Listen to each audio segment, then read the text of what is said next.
7, the start menu had 115 calls for display. Mm-hmm. The Windows 10 start menu has 10,000 calls to display itself. Jesus. What It's the also fuck? a specific separate app. I'm curious. Windows 11 Hello? runs in a separate app. I thought 10 was also a separate app. No. I'm actually really Windows curious 11. now. What did Windows 8 and 8.1 run then? Do you know? Trash. Oh, yeah, it was some garbage ass. 8.1 ran fine, but it was unfortunately, if you didn't have a touchscreen, it was annoying. It was dog shit. No, Yeah, no, that's where they. Well, no, I just don't like people trashing on 8.1. Trash on 8, it was unstable as fuck. 8.1 fixed a fuck ton of stability issues. Oh, a no, lot they better definitely than fixed a Windows fuck 10 ton of managed. the issues. The start menu is still certainly the worst thing that ever existed. I will not disagree with that. Yes. The only reason I have okay memories with 8.1 is because I had a touchscreen laptop, so the Metro system worked perfectly. Well, so that's what it was. Is the Metro system was a complete rewrite of the Windows 7 start menu because it was made for not only touchscreens, but it was made for iOS. Sorry, not iOS. Those are touchscreens, obviously. Xboxes. Because they were porting. 8.1 was the first time the operating system that was running on the Xbox and the operating system that ran on the phone and the computer were all the same. Yep. Yeah, they tried to make it universal across the board, and it just. What do you mean tried? They did. It worked. Yeah, they were successful, and then they dropped phone support. Yeah, well, it's because it's because Microsoft was late to the party. They were so late to the party that even though their shit actually was pretty good and it worked, no one was using it. Yeah. Because everyone was already on Google, everyone was already on Apple. No one saw any reason why they should pay Microsoft money to put their shit on Microsoft's shit, while at the same time, Google is, you know... Microsoft should have just stayed in their lane and continued being one of the best paid operating systems that allowed a lot of freedom for the power user while still being simple enough for the layman to get by with the little issue.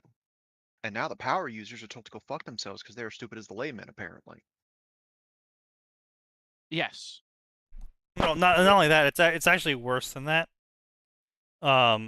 Everything's just been shitified. So like I said, Windows 11 runs a native app.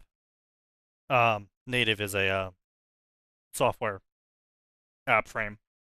Runs a native app that emulates the start menu. So if you spam your Windows key, you can crash your computer. That's actually not good because sometimes I will actually randomly spam my Windows key because the ADHD said, "Oh, this is nice." Yeah. It just install OpenShell. Yeah. Return to monkey. Actually, it's actually really good for that. Apparently, they've done a good job porting over classic shell. Yeah, they did a pretty good job. But yeah, no, it's amazing. It's like every modern game company these days.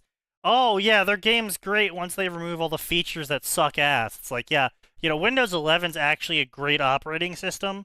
Once you install Windows Shut Up and disable half of its features, and you got the Copilot AI, and you install a start menu replacement. Yes.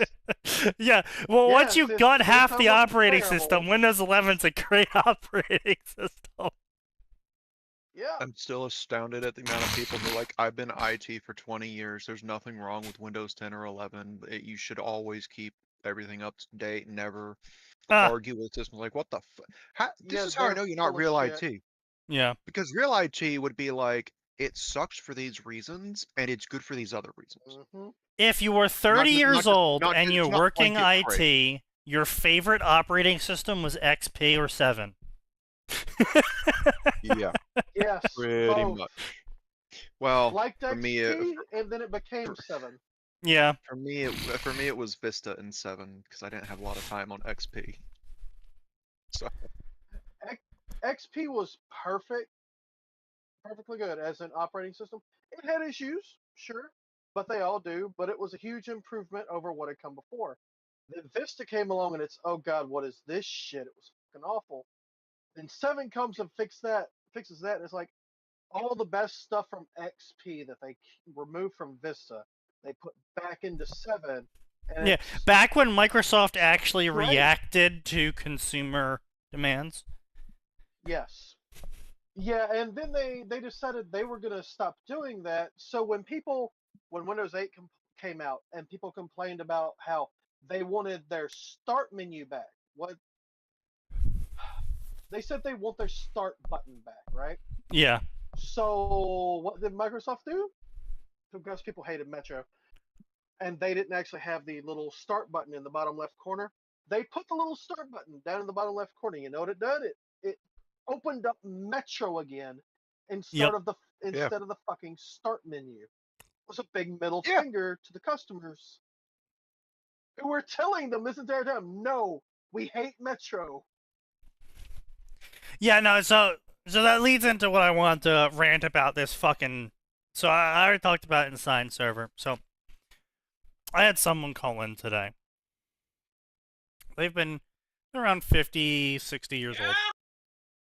And they've been using a computer since their 20s. Mm. I asked them to power down the computer by hitting the power button because it was frozen. And they respond, "What's the power button?" Mm-hmm. Hmm. Mm-hmm. I remember seeing that post, and that inflicted pain upon me. Yeah. I needed a second to process what you Yeah. just said. Yeah. Yeah. Losers. Well, that's certainly unique. Yeah. It's special. Yeah.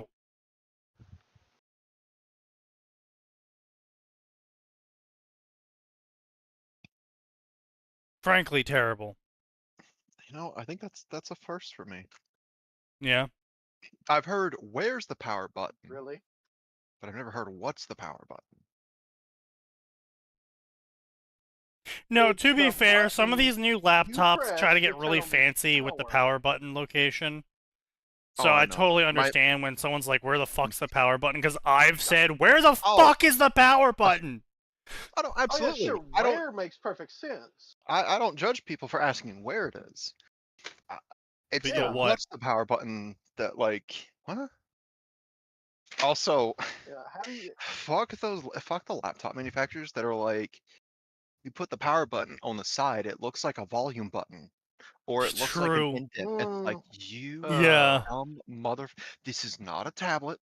This is not a 2-in-1 Mhm. system. This is a normal one-hand laptop. You use No, fuck you. You use that power button somewhere special snowflakey so they can say they're different. They gotta be Well- innovative in their design. The case designers have to justify their salaries somehow. Yes. That's exactly what it is. 100% guarantee it. Yeah, it always is. Yeah. Honestly, the jackasses that design the inner workings of laptops. Oh, were one of number my 20, tiers. nice. They were one of my tiers. They were like on the tier list of like, this is a useless fucking job, and UI designers now sit there with them. God fucking damn it, Sign. Yep. Did you really have to What? put that in the summary? What? Back again did by he- popular demand? Oh my god. Wait, what did he put in the summary? So, remember how the Royal Road mods Farm. took down his story? Yes. He put it back up. He put it back up after they said he could. But in the summary, he added, back again, italicized by popular demand. Sign. I see. Stop antagonizing the dumbasses. Oh, God. Okay. This is amazing I sign. put You it just off again the first time. Leave the troglodytes alone. That has been there since I put it up again, okay? Yeah, I didn't see that until now. Stop antagonizing Yeah. them. It's too late. They were already I antagonized. I will I say, can't antagonize them anymore. that is crazy, though. Bullshit. 757 ratings, and you're nearly 5-star in every score? That is Yep. crazy. And that's with And you you can telling tell the review for review people to shut the fuck up. Yes. Yes. And you can tell it's explicitly bots or some bullshit giving it bad reviews because it's always one motherfucker who gives it like a 1 star or some shit. 1 star, no explanation. Yeah, 1 star, no explanation. Like, okay, well, yes, my fuck you favorites. then. Like I said, you shouldn't be allowed to give 1 or 5 stars without giving it a reason. Yeah. Yes. Honestly, And that goes for everything. Amazon, fucking app reviews, everything. Like, you should not be able to say this was the best experience I've ever had and then not explain that. Mm. No comment. True. But yes, it's kind of bullshit.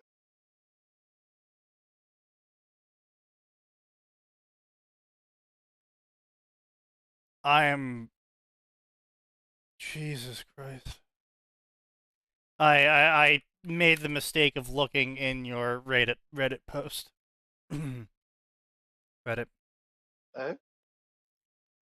I mean appreciate the that it got Planet thread? downvoted. So at least you know, Yeah. they weren't supporting it, but Wait, what happened? 19 comments, only 1 That- downvote. It was a war. That Sneaky just posted. The thing I just Ah. posted. Yeah. what Reddit is this from? Probably our politics. I don't know. Somebody posted it to my plebit thread. But anyway, so yeah, that's what I had to deal with today. I had to deal with people who shouldn't be touching computers in general. Yes. And yet, these are the people that make the decisions in the company. I guarantee. It's nearly as bad as getting in a car with someone and then they're looking around and like pressing the gas pedal and they're like, I don't understand. It's like, what do you mean? Why isn't the car turning on? It's like, what do you mean? Why isn't the car turning on? Okay, no, hold on. That was actually explainable. A lot of the modern cars actually work more like golf cars. That sure, What do you sure, do? yeah, sure, Push but the gas a pedal, Zoomer then it doing that, starts. fine. I'm talking about someone who's in their 60s getting into a I car wanna- and then being confused why isn't just auto turning on. Yeah, I want this list of thing. a lot of modern cars. Because I've never heard of that. Oh, no, in I can actually back roadly sign on No, this one. it I have seen a couple absolutely cars does. now that are like, No. He didn't say a couple. He said a lot. I want this list of a lot. sure. Partially, so it's a list of cars to avoid True. at the car dealership. Fair. What if you just It's went in mostly EVs. with a NFC hacker, and you just went in, you went up to the car, you opened the car door, you got in, you started up the car engine, and you just drove out. They're like, you can't do that, that's stealing. It's like, what are you talking about? Clearly, if I could get into the car and drive away, it's my car. I have the No, key to it. bad. No, there's also that thing with a lot of the newer gas-powered vehicles where now they behave like golf carts. They shut off at a red light or anytime you let Oh it yeah, idle that's for too fine. long. That's called No. a Eco mode hybrid. No. bullshit. No, That's called a sign. That's not the hybrid hybrids. sign. Fine, that's not a gas pedal thing. That's you hitting the brake pedal and having it depressed far enough for the auto start system to activate. I hate it being in my van. I have to turn it off every time I turn it on because they won't let me disable it by default. The fucking cunts. Ugh. Really? No, I know the system, but the system doesn't use the gas pedal. The system uses the brake to detect it. Oh, it uses What? the brake? I thought it was the gas. Mm-mm. You gotta no, because if the car's already on, then they're okay. Let me put it this way, Stein. You're describing a driving system that you would see in off-road vehicles that aren't road legal, something like a mule or something, where you don't really Yep. need a brake because pressing the gas pedal and taking it off of it has an adaptive drive system. I haven't seen a street legal vehicle Yes. that would be considered a car that does that yet. I hope it never happens because a car idling is Mm, really neat because it idling lets it push itself down the road on a relatively flat stretch going 1 to 2 miles an hour. yes. So But there it makes more is sense. the ones that are not hybrids. They're not hybrids.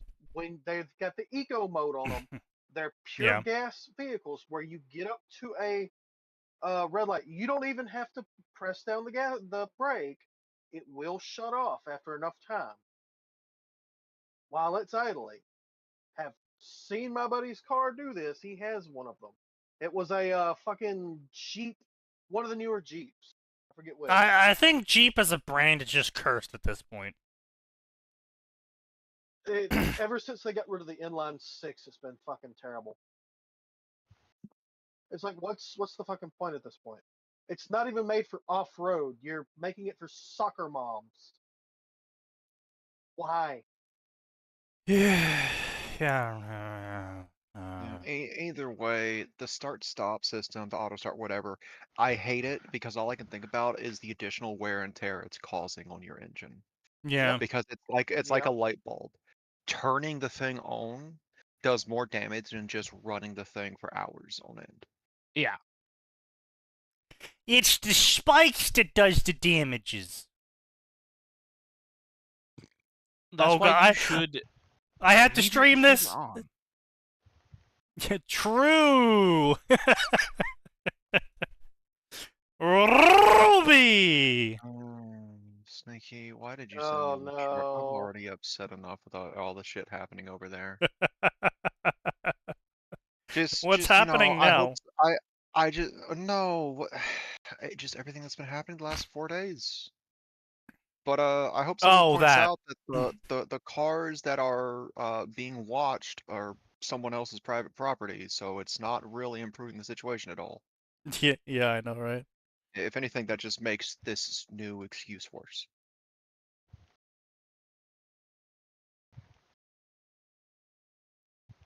Oh, God. Anyway, Ruby time. Let's do this, ladies and gentlemen. That's right. Everyone gets a free Wow. Sign L. I don't know if Sign informed you of his massive L where he L'd really hard. Where he was I don't. blind and misread. He insists he didn't have any L's pre-stock. It was a massive L. Aura immediately called bullshit on him. I don't know what the L was though. I gave him a big old fat you dibbit. Yep, I I did see sent that. him the picture. I'm sad you didn't use the animation, but that's still a great. I had to scour for it real quick, so that's why. Where was Honestly, it? it's only a matter of time till Discord adds another useless feature where you can stock GIFs and video clips. alongside the Wumbo stickers. True. Man, they really tried to push Wumbo really hard. Yeah. Should have pushed what?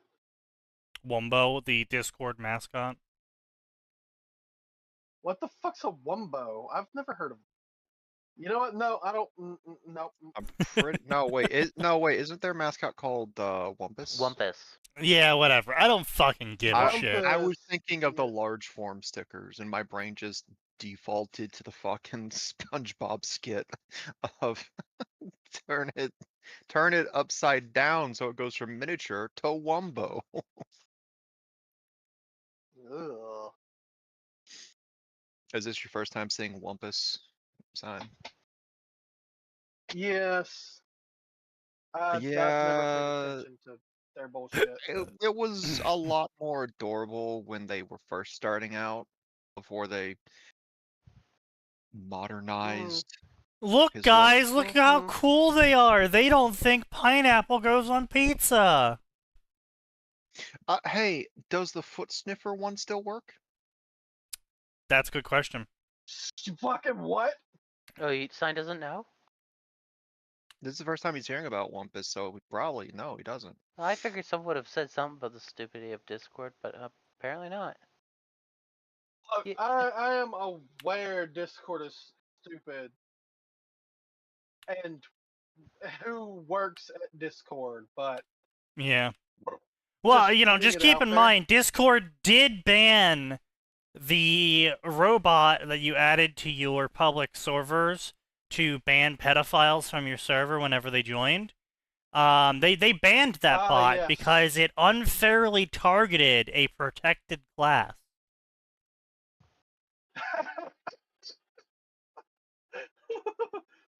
Yes, a protected class, quote unquote. Yeah. What Well, yes, class? because according to the sexuality, of course. Yes. and what sexuality was that? Yeah. Furries Right? and pedos, apparently. Looks like a Funko Mm. Pop? You're right, it does. That's probably what the intention was, because I swear to God, if someone owns a Funko Pop, I'm sorry, Max, but it's weird. Why are you saying sorry to me? The only ones I invested in are the unique looking ones, which is That's like fair. 2. I've got the red. Okay, I've got the Dark Souls let me clarify. Let 3 me armor. clarify then, because you know, having 1 or 2 because you really like something, that's fine. You know what? That's fine. A I've got shelf. the Dark Souls 3 Knight. Well, okay, there's not much excuse for the shelf. Yeah. But yeah. If no, you have I a got the- shelf of Funko Pops, you're a fucking Redditor. Yeah. Yeah. I only own 2 of them because I'm like, oh, these look really neat. Because one was the Dark Souls 3 cover knight, and the other is the Skyrim guard. And I picked up the Skyrim guard because they put an That's arrow in cute. his knee for the joke. To Alright, make it that's even better, funny. right? I can't pass that one. Bonus points if the shelf of Funko Pops are still boxed. Ugh. Yeah, You honestly, actually think they retain value? Yeah, right. my favorite shitpost about Funko Pops is the comparison of Funko Pop collectors to Gunpla collectors. In which the Funko Pop collectors always No. take a picture with the shelf or the wall of Funkos behind them, and the Gunpla collectors are only taking pictures of the displays of the Gunpla and nothing else. No human presence. It's just their cool Ah. robot collection. Interesting. That is very Whereas similar the other to ones look another. at me. Yes. Another Curious. group who likes to take Curious. pictures of. Here's the thing, and here's me blocking the thing so that you can't see it. I'm clearly So what missing could some look neat? context here. I'm gonna guess you guys Uh, have someone like that over on Signs Discord. No, it's a very common phenomena where you know who took the picture of something generally by whether the picture is of the thing or it's a picture of them in front of the thing. And it segregates into 2 groups. very neatly. Okay. I'm It's gonna in chat. I'm gonna call Sign a fucking troglodyte for this. Sign. The two groups are actually narcissists and everyone else. He said it, not me!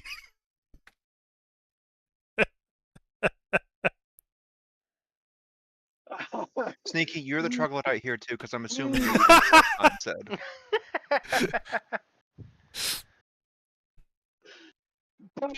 Hey, I wasn't trying to be mean about it. I wasn't going to assume any behavior traits or No, I mental think you can status. reasonably assume you can reasonably assume a behavior trait of narcissist versus everyone else. Especially if that's how they consistently take pictures just in general. Yeah. That's not this it's not the split Sign is trying to imply. It's just one of those weird fucking things about human nature. Well, you know, it's one of those things where, you know, 7% does 75% sort of thing, you know.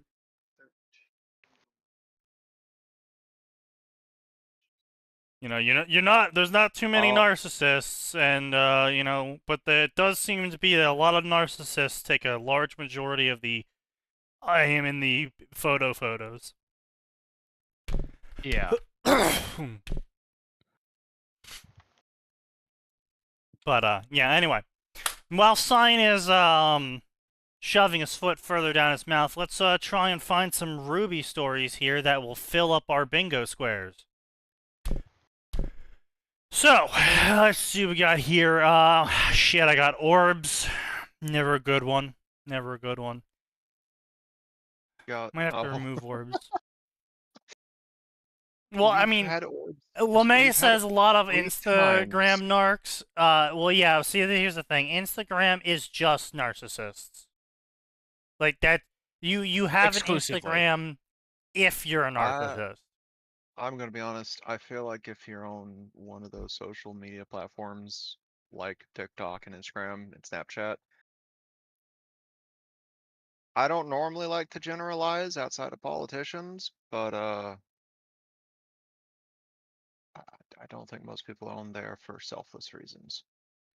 Well, yeah, pretty much, yeah. I mean, I'm just like, pretty much there's almost no reason to be posting about the stuff you do to a public forum. Usually not. Unless, like, yeah, maybe you just want to share this stuff with other people, that's cool, but the way it ends up being framed with some people on this point, like, no, you... Don't get me wrong, This I totally get... This goes beyond everyone having a little vanity. Yeah. We're past but, that like, point. I totally get if, like, you're out there and you see something, like, you're on a trip, you're sending photos to your family of you being on the trip, that's cool. Love it. Yeah, like, listen, I took a million then you photos see something... when I went down to Orlando. Like, I took a ton of photos because there was cool shit there. Yeah, but, like, you're not putting them on Facebook saying, hey, guys, this is my trip down to Orlando. First photo of 10 million. But no, specifically, like, if I saw something really cool, I would be like, okay, yeah, I can totally understand wanting to, like, post that really cool thing I just saw and took a photo of. I'd be like, oh, yeah, guys, look, I'm Wyoming right now. The geyser just exploded. Isn't it neat? That's one thing. But, like, every single photo of, I'm at this location, I'm at this location, I'm at this location, I'm at this location, I bought this thing. This is me being happy over here. It's like, okay, fucking save that for the family. So, you know. Yeah. Unless you're, well, maybe if you're doing a food blog, that might be an okay exception, because well, if you're doing a food blog, that's actually the purpose of the blog, is you taking those photos and explaining where you are, what you're doing. Like, that's well, I know, but point. some people don't run blogs. They run TikToks or Instagrams or Snapchats. They don't run a traditional blog. They use that. Right, right. Yeah, but what I'm saying is, though, is like, that's one thing. Like, if you're going on to any of these social medias with the purpose of effectively running a self-run business of you going to a place, recording the stuff at the place, and explaining this is the stuff at the place, that's different. But if you're just being like, hey guys, look how rich I am, I'm on a yacht, it's like, fuck off. Yeah. It's just stupid, you're asking to get robbed. I mean, if you're like instant posting, yeah, you absolutely are. Especially if you're a celebrity. I cannot imagine. I just do not understand. I think it just comes down to people being stupid in this day and age. Yeah. But like, I cannot fathom why, if you're a popular person and people either want to be near you or kill you, why you would ever be posting your live location. That just sounds, especially if you're a woman. Hubris. Especially if you're a woman. Holy shit. Well, no, because it's just like, so, I know about this situation a while back. Emaru and two other girlfriends of hers were out at a park, and they were posting about it, and they were streaming being at the park, because they're streamers, all three of them are streamers, so they were streaming them being at this amusement park thing, or whatever. And they were taking a bunch of photos and posting them. And some guy started stalking them because he saw they were streaming near him, and so he started stalking them, using their stream to tell him where he was in relation to them, because he had their stream open, and he would randomly shout words really loud, so he could tell by their stream where they are in relation to who he was. So he would scream cupcake. Yeah. Yeah. That's creepy. Yeah, he literally attacked them at one point. He got told off and pushed away, and then he came back with a knife. Whoa. Yeah, I mean, this is, like, again, 3 women, unarmed, just streaming their location, and they're popular women, too. So there's a bunch of guys who would like to be in a location where they're unarmed at. Right? Yeah. But no, they didn't have security with them. Yeah, no. Because that's the thing, though, is, right, they didn't think of it as something they needed security for. That's a mistake. I know, it's a mistake they're not going to make again. Apparently. Hopefully. I remember a while back on Twitch, I'm talking like maybe Jesus Christ, 4 years ago. 4 years ago was 2021. About 4 years ago, maybe it was 2020,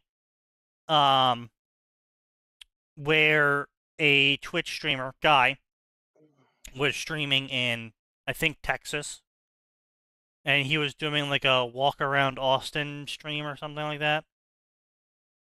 And he got approached by some dude who was stream sniping him. And like tried to rob him or something. So he pulled his gun on them. Because Texas. Based. And Twitch banned him for violence.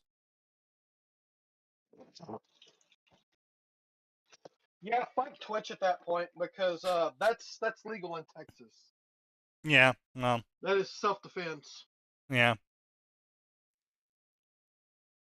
What did Twitch expect him to do? Just comply and give up his shit? Yes. Right, I keep forgetting. Twitch is Chinese, isn't it? No, they're just Californian. You sure? I thought they were owned by some Chinese company. No, Twitch is Amazon. TikTok? Yeah, TikTok Twitch is Amazon? Chinese. Yeah, and Twitch is Amazon. Oh, Californian, then yeah, that explains it. Yeah. But, yeah.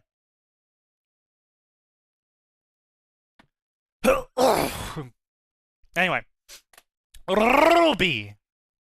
Let's see what the Ruby section's up to these days.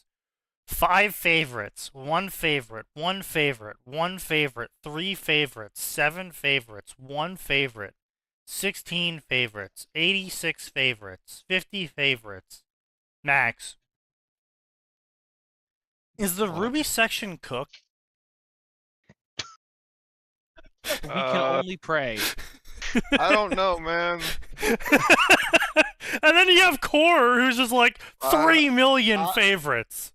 I'm gonna be honest. Yeah, The that's most core, positive though. thing the most positive thing that's occurred to me that's happened to me concerning Ruby in the last 2 weeks is finding someone was like, "Fuck it, I'm gonna rip the assets from Grim Eclipse and upload them onto a model sharing site." Damn. Some of these look cooked, by the way. They're bad. Yeah. Yeah, these are, some No, of these are... the preview for the models Yeah. look really bad. Hang on, let me. Can I get a better looking one? Oh, great. I don't know why, but the preview does not look as good as the in-game models did. So this model appears reenacting the oh so infamous plushie. I don't know what they did Oh, when ripping it, but it's kind of rough. Oh boy. that's weird. That is bad. The game did not look that rough. Sneaky and I mean, Atin it can very attest well to could this. have, and we just weren't that close to it. Alternately, the game was probably doing some post-processing and a whole bunch of other shit. No, to make there it was 100% some post-processing going on, but also you gotta keep in mind, we were pretty zoomed out. We were, like, more zoomed out than Gears of War. And we also never really saw their faces. We were just looking at their that back. would do it then. Yeah. I mean, well, no, we saw them from the front as well. We had to face the camera sometimes. Yeah, sure, that's Usually true. usually when there was a panicked runaway moment because we weren't ready for 3 Ursas and an alpha Beowulf to just pop in out of nowhere. Yeah. Nora was so broken. Honestly, every character was broken in a different way, and it was kind of fun. I think Jean was probably the least broken, but his ability to buff the team was just like, oh, well, he doesn't need to be broken. He can make everyone else even more broken. You know what? Yeah. That's true. Yeah, that's To true. this day, I still wonder if they got lazy with his semblance and said, "Fuck it, let's steal what they gave him what we Probably. gave him in Grim Eclipse." Oh, totally. I mean, Probably. they blatantly stole the dragon from the games we play, so... Yep.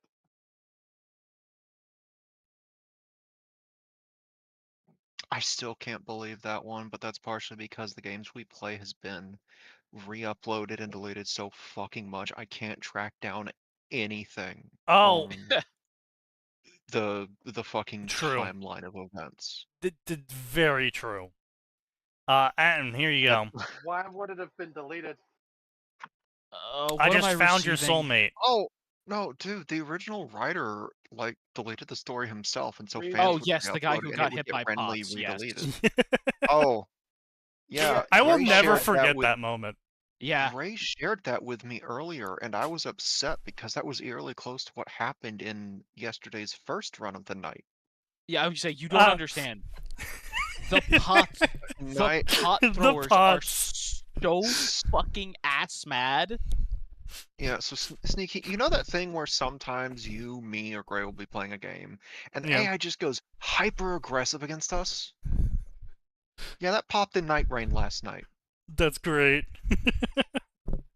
Sneaky, I Sneaky, I was literally a full field and a half away from the castle. We beat the day 1 boss, and I look over and I'm like, is that a pot over the horizon? The answer was yes. It was followed by a second, third, and fourth soon after. I'm like, how? How did I piss you off when I can't even see you? Now, Because my there's favorite... a literal cliff between us. My forever etched into memory, it is carved into my brain moment, is when I was playing Dark Souls 3 with Atin, and we just got out of that ravine at the village, and Atin turns the corner around this house, and then goes flying back around the corner impacted by a pot. No. You gotta remember, my first thought was when I think it was because I said, "Oh, hey, that one looks kind of different. He's got a pot." Boom. Yeah, it's like, you have to keep in mind, I saw none of that. I just hear him go, "That guy has a pot," and then I see him flying back on screen. With just like the shattered shards of a pot coming with me. I still think my favorite AI break that ever occurred in any co-op I did with Sneaky was Oh, umpteenth God. run of Ornstein and Smo. Sneaky They steps get through the fucking gate, and next thing I know, through he's the immediately goddamn... stabbing. But the best part is you walk through, and he's already halfway across the arena. And Yeah. it's like, wait, you can't do that. Literally, Max you is about can. to go through the fog gate, and I come back out of the fog gate impaled on a spear. Nah. Sneaky. The pot moment was excellent, but far and away my favorite moment from Dark Souls 3 is, don't worry, buddy. We're professionals. Boom. Yeah. And the Storm King took that personally. It's true. Yeah, that was a little bit too... Yeah. It was great because, Night Rain has like recycled a bunch of old stuff that they decided to update textures and some model work on. Yeah. And my first encounter with the Storm King in this with Gray and At was interesting because apparently the Storm King remembered the professional comment just suddenly out of nowhere and would not leave Atten alone for 3/4 of that fight. He remembered. Oh, also, we did immediately kill him like 40+ times. We did. But also they put in the dancer, and Ooh. Elden Ring has some enhanced physics for the dancer. Yeah, Sneaky. yeah. I can imagine. Yeah. Certain They improved rear-facing parts. They improved certain assets for some reason. Certain By the way, Snake, asset? you know what Jackass was also reused for the game? The Gaping Dragon. He's like a quarter. He's Oh, a what a quarter of his classic. size, and it's so weird. Fighting was like, I'm just fighting a mini Gaping Dragon. This isn't the real experience. What is this nonsense? It's so weird. Shit, no. The professional comment is up there. That is a good classic one. Shit. No, I think Freed though gave us the continuous collective best moments. Oh, fuck you, Freed. Honestly, I'm kind of sad that Freed is not a Knight 2 boss. Fuck that shit, man. Oh man, she'd be such a fun fight. Get it? Like they don't even have to adjust much because Dark Souls 3 is when they introduced the cold mechanics to their games. So, to just refresh everyone's memory about what happened with Freed for Atin and I. It was very much like an Ornstein and Smo moment, except this fight had 4 fucking phases to it. So, phase 1, first time we're fighting Freed, Atin and I get in, we're like, alright, let's do this! Atin, where's the boss? Atin, where's the boss? Okay, I'm dead. Okay, boss is invisible. How do we find the boss? Okay. This is getting hard. So, we finally figure out she makes footsteps in the ground. We're really confident. We're doing this. We finally get her down. We put on the mimic hats. We're not getting souls. No, we're not getting souls. Fuck. Phase 2 Not dead happens. yet. Phase 2 happens. Atin and I are like, shit, we've just blown all of our resources on Phase 1. Oh, yeah. Right. Okay, how bad could Phase 2 be? Yes. Yes is the answer. Okay, Phase 2 is bad. And then I think Phase it was 2. we finally get through Phase 2. There wasn't too many gimmicks. It was just like she just came at you faster and shit. We're like, okay, finally, Phase 2 is dead. Put the hat on. We're not getting souls again. What do you mean there's a Phase 3? Cutscene plays? Is that- No, no, no, no, no, no! No, no, no, no, no! It's the meme. Yeah. It was the meme. Yeah. It was You the can't do this to me! no. We die! Pot! Horribly. So, we start getting to Phase 3 reliably. Then at one point, I'm waiting for Atin by the fog gate. He gets down to me. I'm like, okay, let's go into the... Freed stabs me through the fucking fog gate! How is that possible? Fuck you, that's why. Fuck you, that's why. Oh yeah. Well, no, here's the thing. You ask how's that possible after I just recounted Dark Souls 1, where Ornstein was already moving before Sneaky even touched the fog gate, and was halfway down the arena when Sneaky was going through it. And Adam's just over here like, what the fuck is going on? It's possible because Sneaky and I exist in a weird state of the AI saying, fuck this guy. Yeah. So finally, No, see, there's actually a Finally. similar issue in Elden Ring. we This beat isn't Elden Ring though. Phase 3. We're ecstatic. We're like, holy shit. That took forever. We're like, maybe, what would you say, Atin? 3 hours into this fight now? Oh.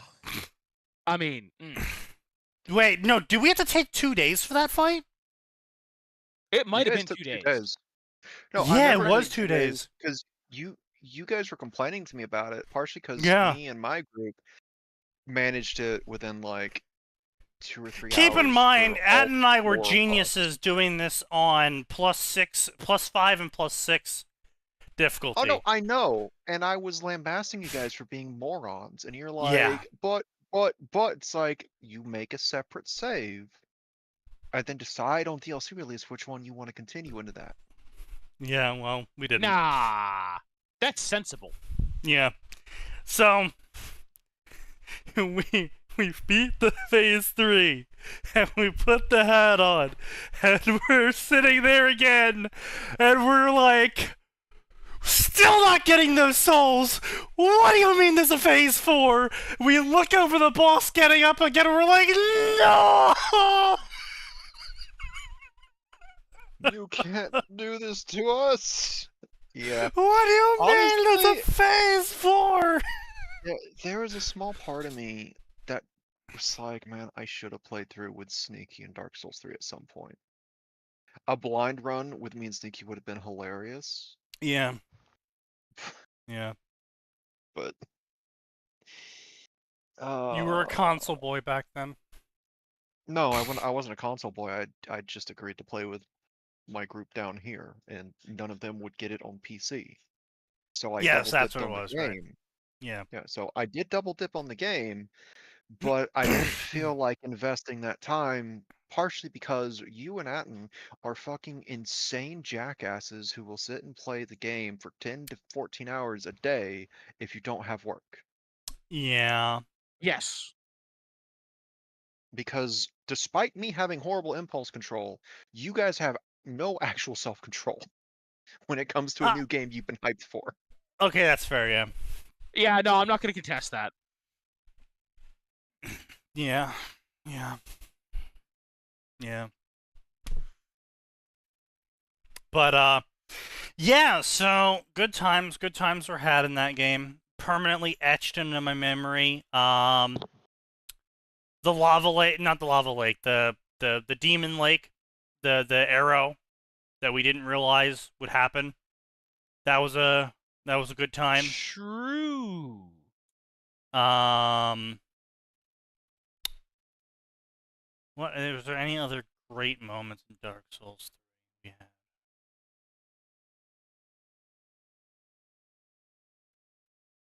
Oh. When we fought the Soul of Cinder for the first time, and Atin started celebrating when he went down on a knee. And then the pling plin plon. And I said, "No, Atin, dodge!" And he turns around to look at me instead. Amazing. No, Sneaky. It wasn't that he went down on a knee. It was the first time he cast, because he'd been casting Lightning Spear, and then he casted Lightning Fuck Off. Right? No, he was Lightning Stake, and then he casted Lightning Fuck You, and Atin thought that he dodged away, and then what the spell actually did was a lightning stake, but also had lightning bolts rain from the sky. Yeah, so Atin's the upgraded... like, I dodged, bitch. I love that everyone I'm a genius. who Oh played no. the game got caught by that in some way. Cause so in my group, I was the one who took it the first time. The only reason I didn't get fucked is because I always spec into heavy sword and board. Yeah. So I'm like, I'll block the stake. And I put the shield down, I'm like, what's that noise? Put it back up. And I just get pinged. Yeah. What was it, like 6 or so shots? Yeah, it's like 6 or 8, yeah. It's just like, oh, guys, he upgraded the lightning stake. No, the one I was referring to was when he switches to magic for the first time after you beat his first phase, where he just uses sword. No, he'll use magic in phase. He'll use all the stuff in phase 2. Yeah, no, it's in phase 1. Phase 1, I mean. Really? I thought phase 1 was just swords. No. Phase 1, he uses a little bit of everything. Phase 2, he starts swapping between forms, which increases the which moveset. Oh well, then we beat the shit out of him so fast we didn't see him use magic in phase 1. Happened. Yeah. So phase 2, so he goes down on his knee. Upgrades all of his stuff. Phase 2 upgrades all his moves.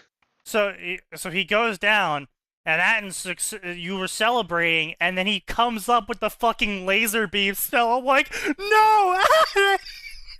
Boom! God, that fake. Dark Souls 3. That final fight is Soul of Cinder, yeah. All Good shit. of the Dark Souls trilogy, every single fight, that is one of the best. It is, as the kids say, Max, any fight. aura farming. It was so good, especially when you're going through, and if you're like me and Sneaky, and you're like, oh, the lore's really fun and interesting, coming up there is cool, and you realize probably halfway through phase 2, oh shit, these are previous Souls of Cinder. You're like, these are previous incarnations, and then you're like, oh wait, oh shit, that's the Gwyn incarnation. Oh shit, this is Gwyn if he was actually scary. Unlike what we got at the end of Dark Souls 1, where they didn't have any sort of area immunity, to the point where one of the guys that was in charge of that fight apologized for how piss poor a fight it was in an interview years later. To be fair, it was kind of thematic. Oh, thematic, it was great, but it wasn't the thematic they were going for. Oh, yeah, I know. They were accidentally thematic, I know. Yeah. So instead of it being like, this is it, this is the big bad, even in his husk, he's still a danger, it became, this is the big bad, and as a husk, he's just so pathetically weak now, and it was all for nothing. Yeah. When making parrying the be-all end-all accidentally ruins your theme. Oops. Man, I will say though, Dark Souls 3 was such a fucking masterpiece for, like, that is how you do a sequel game. The fact that they took time to not only incorporate stuff from Dark Souls 2 in, but actually the best parts, and even some of the worst parts were reused really, really well. Yeah. Like, It's the just Dragon like, Slayer armor just being like, oh no, that wasn't Ornstein you fought. That was just his armor reanimated. And now that's a mm. regular enemy in the Ashes, in the Ring DLC. Because Yeah, like, that was the so characters are crazy with running the Ring around. City DLC, where it's like, everything that you fought up until this point is showing up. And it's In this- piss. It's the beginning and the end of the entire cycle. You meet Patches, you go on Patches' character arc. Patches' character arc is so fucking good. Of all the motherfuckers to survive the end of the world, it's the And dude yet, whose sole purpose in life is survive. He literally embodies the human spirit in the worst way possible. true. Worst. Yes, he's Makes not sense. Kamina, he's not Simone, he's he's not Simon, he's the sniveling little whelp that wants to survive just as bad, and he's succeeded in every way that he needed to. Yeah, true. But I mean, it's like, it's actually pretty crazy if you go through his entire, like, character display, because it's like easy come, easy go. You know, insults to him aren't and don't mean anything. People come, people leave. There's no point in, you know, when you confront him about, you know, taking the armor and tricking him, he's like, yeah, my bad. Here's his stuff back, and give it back to him. Like, he's not gonna try and fight you to the death over anything. He's like, oh, okay, my fun's over. All right, moving on.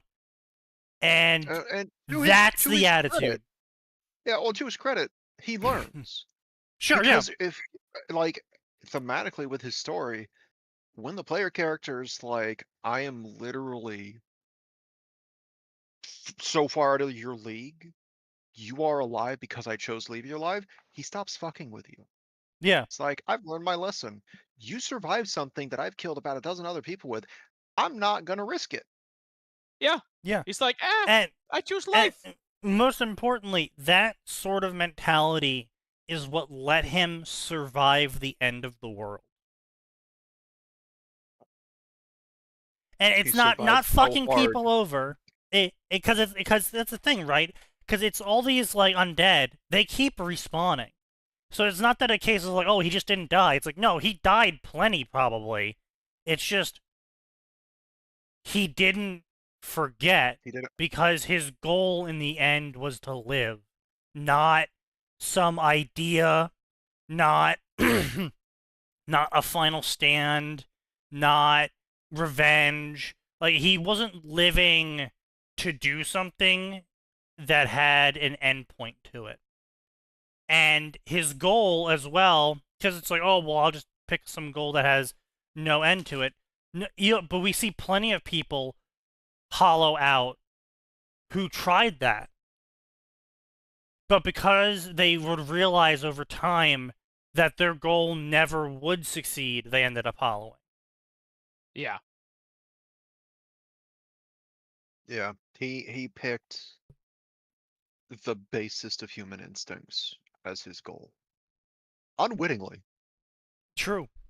And he survived so hard, he had a brief stint working for Amygdala as a spider in a fucking fever dream, and then survived into a completely different plane of reality known as the Lands Between. Yeah. I wouldn't be surprised if actually Patches is actually chilling somewhere in Armored Core 6, just in the background. Like, that looks like a problem, which means it's not my problem. Shit. Wait. If Patches survived everything by embodying the concept of the human understanding of survival, does that make him the spirit of humanity? No, it makes him the god of survival. I I'd say maybe he's Makes him an a dick. aspect of he's an aspect of the spirit of humanity. Because Patches ends up in Fate Oh no. and meets Oh, Alea. fuck you. Fuck, He's, fuck off, Alea. I ain't He'd be paying an taxes. assassin class with so like Patches is that aspect of humanity of like there are two ways to survive. There's learning your lesson and not fucking around with things that clearly are out of your league, which again we just discussed. He learns to not do, Yep. I mean, listen, he learns. or He to makes it stand very in clear. stand in the face of it all and not back down because that's not an option for you. I would say he makes it very clear he learned that lesson when he fights Radon. Fuck this No, shit, not just I'm that. out. Not just that. To his credit, my new friend asked for my help. I'm gonna try. Takes one swing from Radon. I tried. I'm good. You know, I showed up. Don't ask me for more. What's Fuck funny this is if shit, you I'm can out. actually prevent if Patches doesn't take damage, he will in fact stay with you for that whole last fight. Yeah. Yes, he doesn't leave until he takes one pip of damage. Also, as as an experiment, I once summoned only Patches and got Radon to kill him before he could Black Crystal out. Amazing. Oh shit! That actually just reminded me. The fucking Gale fight. Oh. Oh god, I I still don't know if that's in the #1 spot for all of Dark Souls fights for me, or if it's Artorias, because Artorias is such a fucking baller fight. Well, it is the #1 fight. I was talking about Atin and I's version of the fight. Oh, where you guys just yell at him back and forth? where Dark Souls 3 was lying to you, in fact, did not mute your voice chat. True. Apparently. Yeah. No, because it was like that was so good. Like it got to the first phase. We got our shit kicked in first phase. We got our shit kicked in second phase, and we get the third phase. And we're like, oh, this is really thematic and great. We're also out of resources, and we start consistently making it the third phase, but we can never get him past like half HP before dying. And then finally, we just have an amazing run. Bleed explosions. We're doing it. We're doing it. We're out of mana. We're out of HP. We're out of Estus. Our weapons are broken. So there we are. With no HP, no mana, and 2 broken weapons. I still don't know how the fuck you guys managed to break, even on New Game Plus 7 and 8, I still don't know how you managed to break your fucking weapons. Skill, baby! That's not skill, that's lack of skill. And I'm over here just screaming insults at him left and right. He turns around to fight me.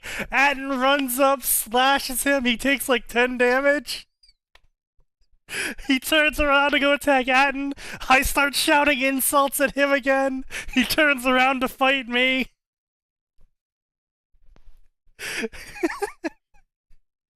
Truly. And the craziest part of that entire last section where it's just us with 1 HP and a dream left, all he did was slow walk at us.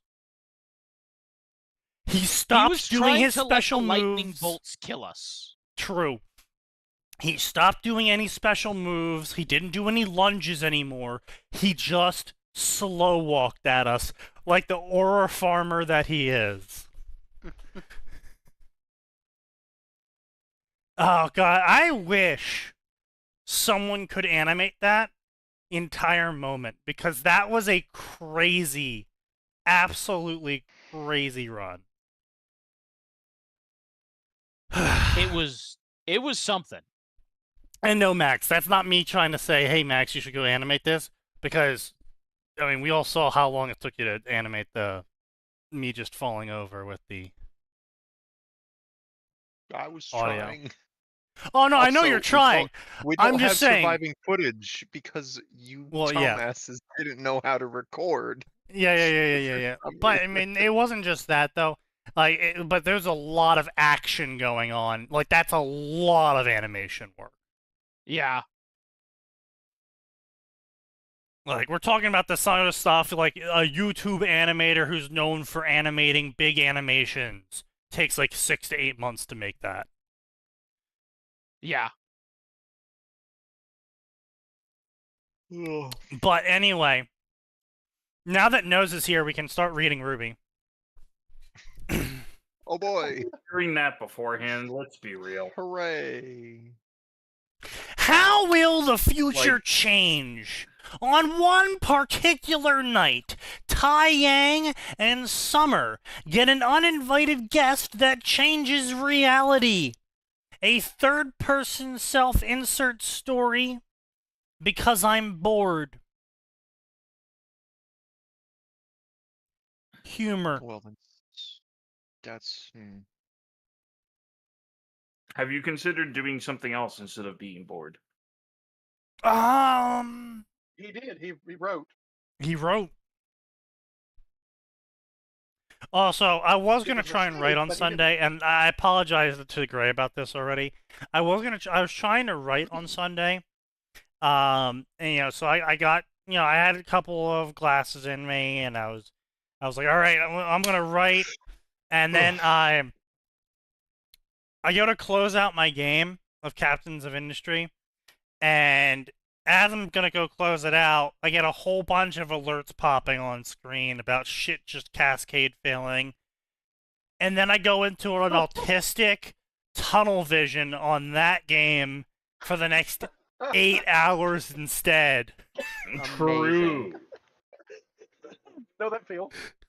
And I'm like, Gray, I am so sorry. I was going to write. And then you got distracted. Emergency. But you don't understand. The nuclear reactor ran out of water. Oh, that's bad. Yeah, it's because one of the input pipes for water was pointed out instead of in. I don't know how that happened, but it did. Brilliant. That would do it. That would do it.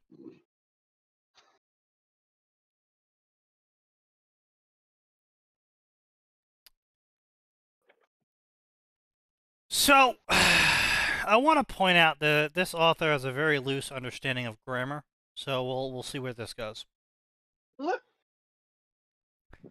In a certain island named Patch, there was cabin in the woods, belonging to Tai Yang Xiaolong Summer Rose. They had 2 daughters, Yang Xiaolong and Ruby Rose, who were fast asleep. Woo! The Hellspawns are finally asleep, said Tai Yang with a chuckle. Summer joined him with a chuckle of her own. Finally some time for ourselves, huh? She gives Tai a not innocent smirk. Tai Yang took her into his arms and spun Summer around before kissing her. How about we take this somewhere more comfortable? Summer puts her arm around his neck to hang off him. Summer has mischief in her eyes. Knock, knock, knock. Knocking could be heard. It seemed someone was at the door. Who do you think it is? Asked Summer. Again, this guy really just arbitrarily capitalizes random words. Yeah. Tai Yang turned toward the door. Crow, muttered Tai. No, he shook his head. He would come in through the windows something more stupid. He sighed. Why can't my brother-in-law act more like normal person? Summer chuckled. I know you love him the way he is. Don't try and lie to me. We both know it's the truth. Tai Yang just laughed along with his wife. Salacious indeed. Then who could be knocking here at this hour? Tai just rubbed his chin. Since it's not Crow, could it be Miss Walker? Is that a fucking accent over the N? Is this person English second Oh. language? This person's Probably. English second language. That makes sense. Yeah, they put an accent over the N and an accent under the E. That- Yeah, no, they're using a non-American keyboard. Deport them. Oh. We should have a square for that on the bingo card. ESL. No, it's too frequent. Also, it's not really making fun of. Like, the point of the bingo card is Yeah. to make fun of stories, and like, oh, you weren't born in America isn't really a got 'em. You know? Honestly, half the time it's a, hey, congratulations. You got a better English education. True. True. Unfortunately. Maybe it's Miss Sparta, but neither of them would come here at this ungodly hour. Someone at this hour wouldn't want to be seen, so could it be Raven? Taiyang whispered the last part, not knowing how he really felt about his first wife just showing up unannounced years after she abandoned him and their daughter. While he's with his second wife, yeah, he'd be a little upset. You know, I do like that the author's like, he didn't know how he felt. No, he knows. We know how he feels. He kicked the shit out of her. Like, Yeah. Yeah. A local man is not happy about being abandoned for stupid reasons. More True. news at 11. Well, Summer instead knew exactly how she would feel. She would be furious. By disappearing, Raven not only hurt Tai, which was horrible, but she also fractured their team. They were family, all four of them, and she just betrayed all of them. So excuse me, princess, if she doesn't exactly have the best things to say about her teammate. We won't know until we open the door, you know, she teased. Summer's anger at Raven quickly disappeared. Stating her piece, Summer made her way to the door and opened it. While she didn't know what to expect when she opened the door, she certainly didn't think it would be this. Before her stood a boy. Though he certainly couldn't be called that, considering he was massive with a beard. so a Then man. why would you calling call him him- a boy? But calling him a man wouldn't be accurate because of the way he carried himself. He slouched and fidgeted, and it was on the verge of a panic attack. Ugh. Diane, you would not believe the lines from Milk and Rural Mistral. No, see, she went out to get a Coke Vanilla, which no longer is in print. She wanted a Twinkie, the last Did one. you? I would make a joke, but it would be in poor taste. Reminder that, well, Most of your certainly, jokes well, I mean, it's certainly in line for Coke Vanilla, considering the fact they used bile extract to flavor their Coke.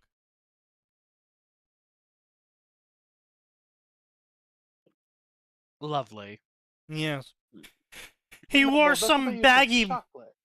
Oh, that was also Coke Vanilla. There was a reason why it made a lot of people vomit. Goddamn, I'm pretty sure that's just because it was garbage. Milksop. True. If Raven had Yeah. a sense of humor, Guys, some milk Raven shop. finally comes back with 2 cartons of milk. Oh Jesus! Ty, you would not believe the lines for this milk. Raven, milk expires in 2 weeks. Yes. She actually went and bought like 7-year-old milk. She did buy milk. It's just she looks at it. Oh, that's why it smells so bad. And the kid kept complaining. Raven, milk, Raven, there's no way you went out to buy milk. Milk expires after 2 weeks. Grabs one of the milk cartons. Expiry date, 7 years ago. Shakes Raven, milk what the carton. fuck were you doing? No, Sneaky. Shakes milk carton. Thunk. We'll just Oh God! We'll just- gross. we'll just put this over here and never think about it again. I like to imagine she It's throws kind it of and kills a cheese Grim or with it. turd. Oh Ugh, god. biohazard, Anyway, yes. Sign. At that point, it's gone from curd to turd. Yes. And yes, I am proud of that shitty joke. thank you. Yeah. He wore some baggy pajama pants and t-shirt with logo of NASA. She never heard of anything like that. He didn't have Wait, shoes or Nasu? even. No, we're not supposed to be doing a fake crossover. True. Everything is a fate crossover, don't you know? It's It's all true. connected. He didn't have shoes or even socks, so he stood there barefooted in the middle of the woods.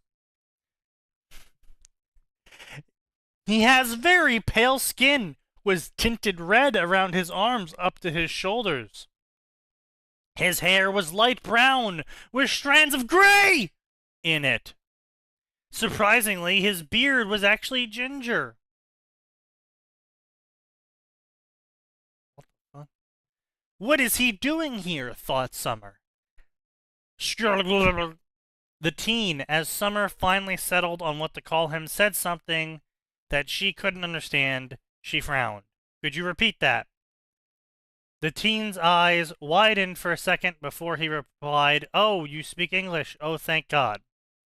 I was starting to worry I was somewhere nobody would understand me." Summer raised an eyebrow. All of Remnant spoke Valian Basic, so why would he think he wouldn't be able to communicate? Also, what was English? Why would he talk about nail polish? Huh? Nail polish? Poland dimension. You speak English. Oh, thank God. I was starting to worry I was somewhere where no one would understand.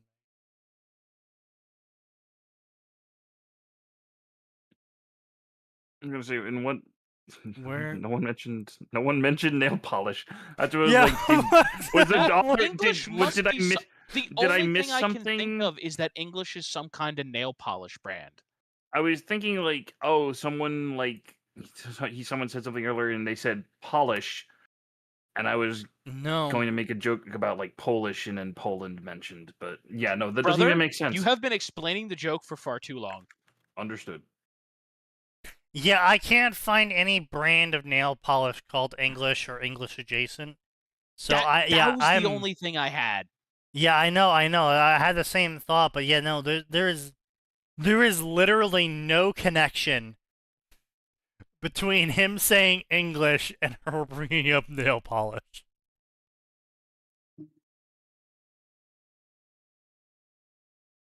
Because, like, it'd be one thing where if she misunderstood him and him saying English with an accent sounded like polish, and I'd be like, okay, why is he talking about nail polish? I'd be like, okay, fine.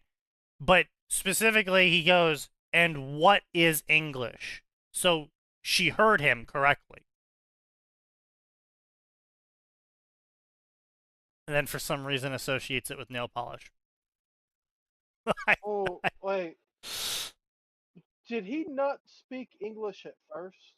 No, he spoke another language. He said something, another language, yeah, something she didn't understand. Polish. I think the author may have derped.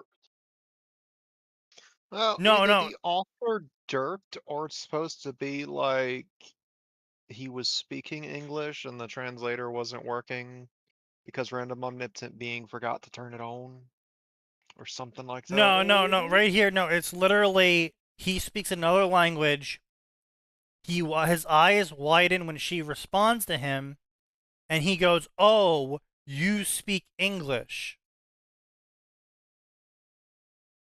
So he's switching languages.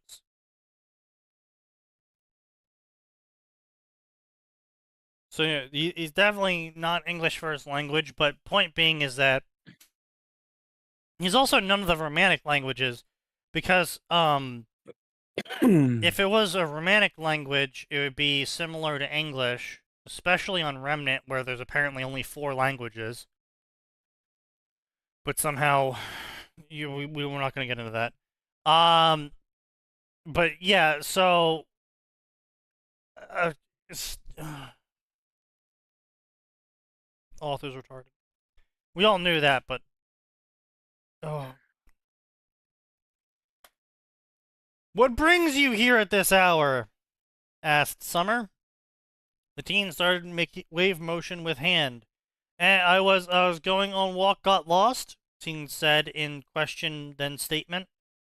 Summer gave him the most unimpressed look she could. Could it be he has a thick accent? See, that's what I'm saying. It could have been, but the author explicitly calls out that she heard the word English. Yeah. I don't know. What do they speak in Menagerie? Pigeon, obviously. Oh. Yes, that was an animal joke. God. Hang on. Let me find the wait. Oh. Wrong Discord. Huh? What did he mean I by had the wrong this? computer up. Here you go, Sneaky. Yes, thank you.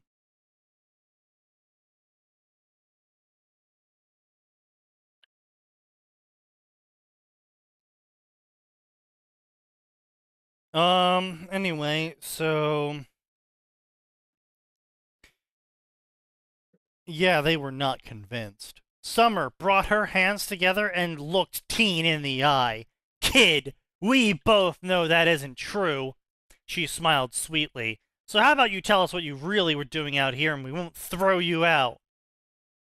Throw you out of what? He's not in the house. Woods?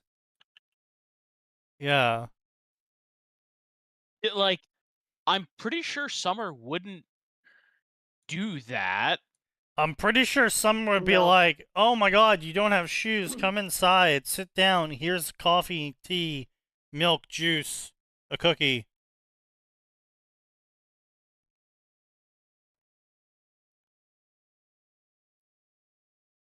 So, yeah, so I'll go ahead and mark OOC. Yeah. OOC, OOC, I'll have it. and I don't have it. It's not a V2, is it? No, it is not a V2. It is their only story, but they did not say it.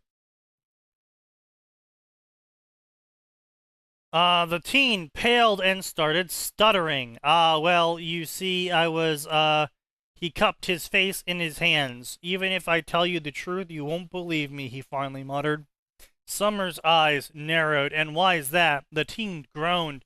Would you believe me if I said I was in the room about to go to bed when suddenly a flash of light appeared and I ended up in a forest? He didn't change his position that screamed defeat. Summer had to give him that yes, it was hard to believe something like that. Did his semblance activate? But he is a civilian, with no aura. How could he? Maybe it's someone else's semblance and he was a victim. She could theorize later. That would be a pretty fucking funny semblance. My ability is to teleport people to a random location. My Go to the cornfield. superpower is the ability to isekai bitches.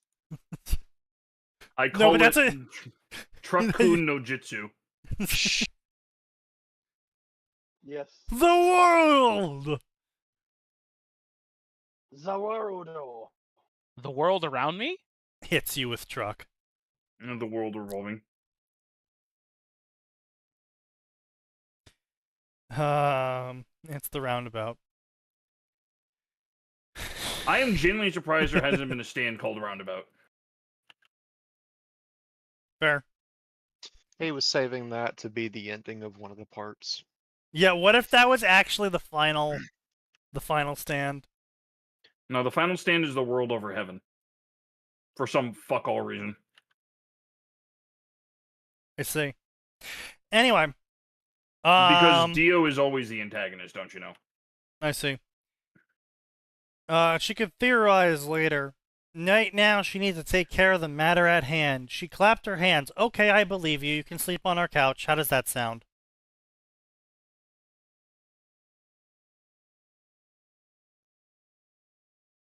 Jeez, I'm understanding now why this guy has only one fucking favorite. Holy shit. Yeah. He could be a serial killer. Well, yeah, but he might be a serial killer, but doesn't have fucking aura, so I'm pretty sure he would get his ass beat. Yeah, I'm sorry. What if he's a serial killer? Said the huntsman to his wife, who was a huntress, and they both can tell Well, he no, doesn't hang have on, hang on. aura. Top percentage huntsman, too. They've got Ruby and Yang in the house, right? And neither of them have active aura yet. So it is a legitimate worry if Sign. they happen to leave or take their eyes off Okay, the kids. sign. But That is not a legitimate worry. When they're like, it could be, what if he's a serial killer? Then the girls sleep in the room with us. Duh. Yeah, It's like not a serial killer yeah, is not sure. a serial killer with no aura is not a legitimate worry for two top percentage huntsmen who are strong enough to be in Ozpin's inner circle for they're not combat they're specifically. not a worry for a bottom percent huntsman with aura. True. Well, it shouldn't be, but remember they retconned Sign, that, so aura sign. isn't The automatic. the point being, It's not automatic at the start. It is automatic Yeah. once you train it. Yeah, it The becomes point passive being- over time. yeah, the point being that anyone with an aura just doesn't cares. Yeah. It Also- just doesn't honestly, anymore, yes. honestly, Tai Yang is the kind of character that, like, if he was legitimately concerned, he'd be like, you know what? Just on the off chance that you're a serial killer kid who thinks you're gonna get away with something, here's my license. I mean, yes, Like, if but he- if he's- typically if a he's serial legitimately killer worried. wouldn't be. The sort of serial killer that would go out into a random cabin in the woods to try and kill the family there. I kind of really doubt you would go to Patch to do it because everyone on Patch is supposed to be a veteran or ex-huntsman. No, I think that's fanon. Yeah, no. I'm I- pretty sure that was canon. No, I think that's fanon. I'm not Oh. 100% though. I mean, if because, it's fanon or not, everything after Volume 5 really started blending together. true. And then, there was the problem where Fanning kept coming up with way better ideas for everything. So they Like, kept stealing it. I don't remember. Well, if no, I not don't- stealing. Just the problem It's was straight for better. both Max and I is that we watched canon. We had shit tons of issues with the canon, and the canon was so lackluster and boring we barely remembered it. And then we would read stories and we would be like, oh fuck, This is better. Like, shit. Which one was canon and which one was fanon? Like, I'm The one pretty that sure sucked Patch was- being a gathering point for retired veterans and active huntsmen is fanon. There's another fanon theory of, like, why is Patch so nice? Because there's not a lot of Grim. Just in general. And yet there was Yeah. enough People aren't Grim really on worried Patch. out there. Because it's no, Patch is like a small island. Waterlogged. It's waterlogged. Right, but there was So- enough Grim spawning on Patch for a horde to descend upon Yang. No, it and for wasn't a Ruby horde. to It was kill like a horde. no, it was like 3 or 4. And she'd gone out to an abandoned somewhere that clearly had some shit go down. Her mom. She Her went mom's looking house. for their mom. No, she And went looking then- for her mom. That wasn't her mom's house. No, it Raven was her lived- mom's house because that's where she found photos and shit. Wasn't it? No, they didn't find any photos there. She Could've just sworn. No, they were she just rescued by she just Tai randomly Yang. went like, I'm gonna go look for my bitch of an No. ex-mom Raven. I'm gonna take my little baby sister with me and put her in the red wagon.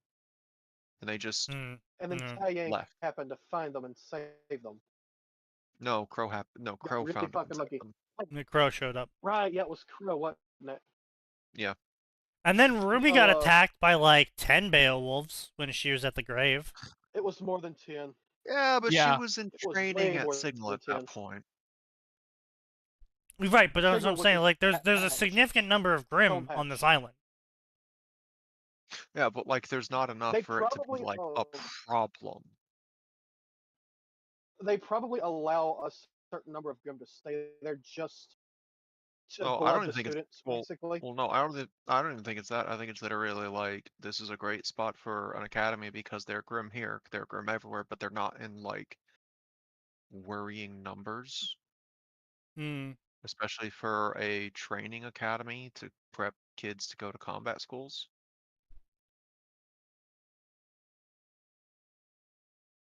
They never fleshed it out, so I Alternatively, mean, pretty much anything you alternatively, come up pa- with works. Patch is just one of those weak spots of Ruby where it's like this is supposed Yeah. to be an important location for Yang and Ruby, two of our titular characters.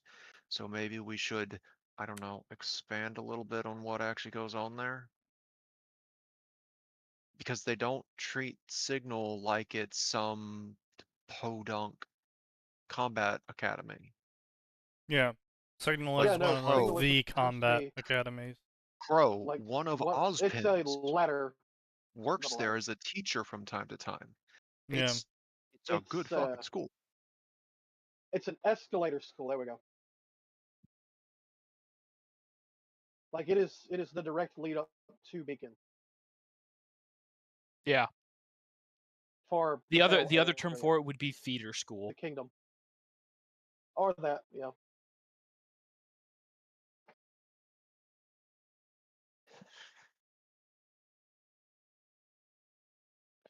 Man. You know, Ruby really should have just been a bunch of short stories following different huntsmen around Yeah. Remnant. Like every episode or two was a different huntsman or team.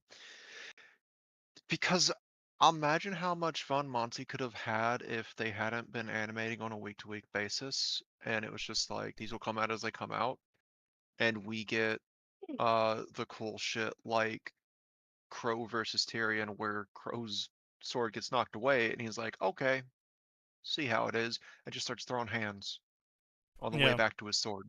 Or if they just animated it all at once and released it over a short period of time versus what they were actually doing.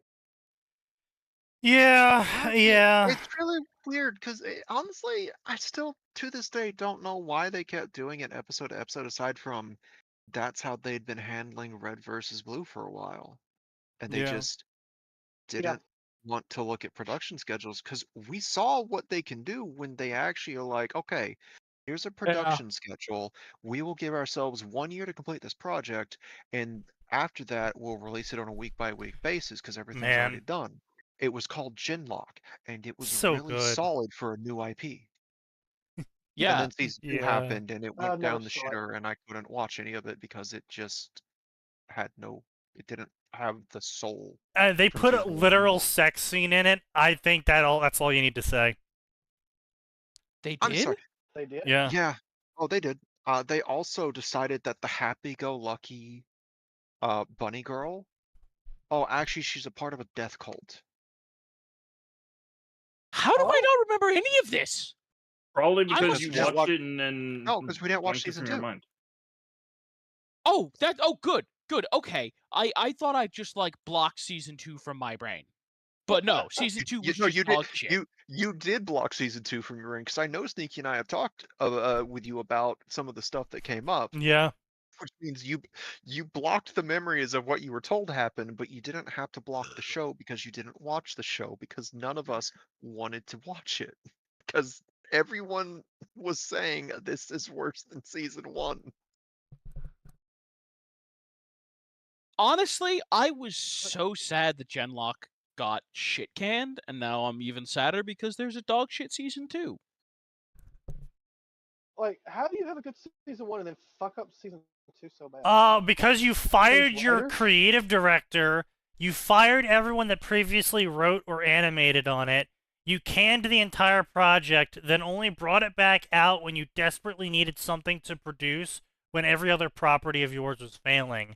And then because no one left on the actual staff was creating it who actually understood any of the reasons why Gray did any of the things he did, they just dropped some Reddit slop and called it Genlock Season 2. Oh, and then That would do it. just to really put the Like, thumb in the eye of your fan base, they locked it to Hulu for the first year. yeah, because that's a great way to make sure Ugh. people pay for it. Yeah, because Warner Bros. Took over Rooster Teeth, remember? So they started Yeah. locking shows to things like Hulu and Crunchyroll, Yeah. and Ugh. not having it available on roosterteeth.com where It's it was crazy available a that week a company took early. over a failing company and they continued to fail because they didn't understand what they, much like the company that's currently failing, didn't understand why the company originally succeeded. Yeah, honestly, Makes man, sense. Imagine when being Warner Brothers Bernie, right now and seeing two companies come out with amazing fighting games, and you still have a Mortal Kombat clone. yeah, like it's funny when the news came out that Bernie had managed to buy the rights back to Rooster Teeth. Oh, I didn't give a shit. Yeah, who His cares? little 1 minute skit got a laugh out of me, but the joke and punchline was, hey guys, I'm back from getting milk. What the fuck happened? I got a chuckle, and then it was followed immediately by what happened was you ran it into the ground, Mr. Burns. Yeah. You're directly It's like responsible for this. it's not like you left you when fucked things it were up. good. Yeah, you were there for the decline. You fucked it up. Now maybe you fucked it up out of negligence. That is something, Like you just Well, kind of it's stood that back thing. and Yeah, well, it's the same old thing where it's like you were used to running a small company, you yeah. expanded dramatically over the course of 3 to 4 years, and you weren't ready for that expansion, and you, for some reason, instead of keeping it small, said, "Yeah, sure, let's go big." Well, and not Because only once that, I again, mean, they did the they classic confused thing. it. They confused infinite growth with the only means of success, rather than limit your growth until you're actually ready for the next step. Not just No, that, but the but they shareholders also. need I don't think they were. more No, I don't. fucking They weren't yachts. publicly No, they traded. weren't public. They weren't public at the time. They were privately funded by the projects they did and by sponsorship. By viewers like you. Do you know who the sponsors were, Nose? Viewers. $5. I had a sponsorship with them. Yeah. That grandfathered into first, and then they said, "Hey, we're no longer honoring the grandfather clause." I'm like, Oh "Cool. yes, you told me about this. Cancel my first. You're not getting any more money." They out of me." lost so much money out of that. Holy shit, they lost so much money out of that. I think the only exception I think I made for giving Rooster Teeth money was when the Genlock Blu-ray dropped for season 1. It's like, all right, I love this enough. I do want this on Blu-ray. I do want the physical media for this. But no, they did the classic thing of they were a group of friends. They created a business. That's perfectly fine. They were a group of friends who then hired their friends for the business. Still perfectly fine because they weren't paying themselves cajillion dollars on each of their salaries. And all of the people they were hiring were generally good at their jobs because they were passionate about it. And then they kept hiring friends, and then they hired friends of friends, and then they were hiring fans, and then the friends of the fans. And the quality level with each stretch away from the main group got lower and lower. The passion got lower and lower, and the main group kept upping them and their friends' salaries more and more, despite them actually not making more money. Because the main group all walked away with golden parachutes from Rooster Teeth's collapse. Well, most of them, remember, quite a few of them had pulled out even before things like, how do I say this? Before things started publicly going to shit. Well, yeah, that was because of things with Bernie and a few of the other guys who were being dicks, if I recall. There was some strife.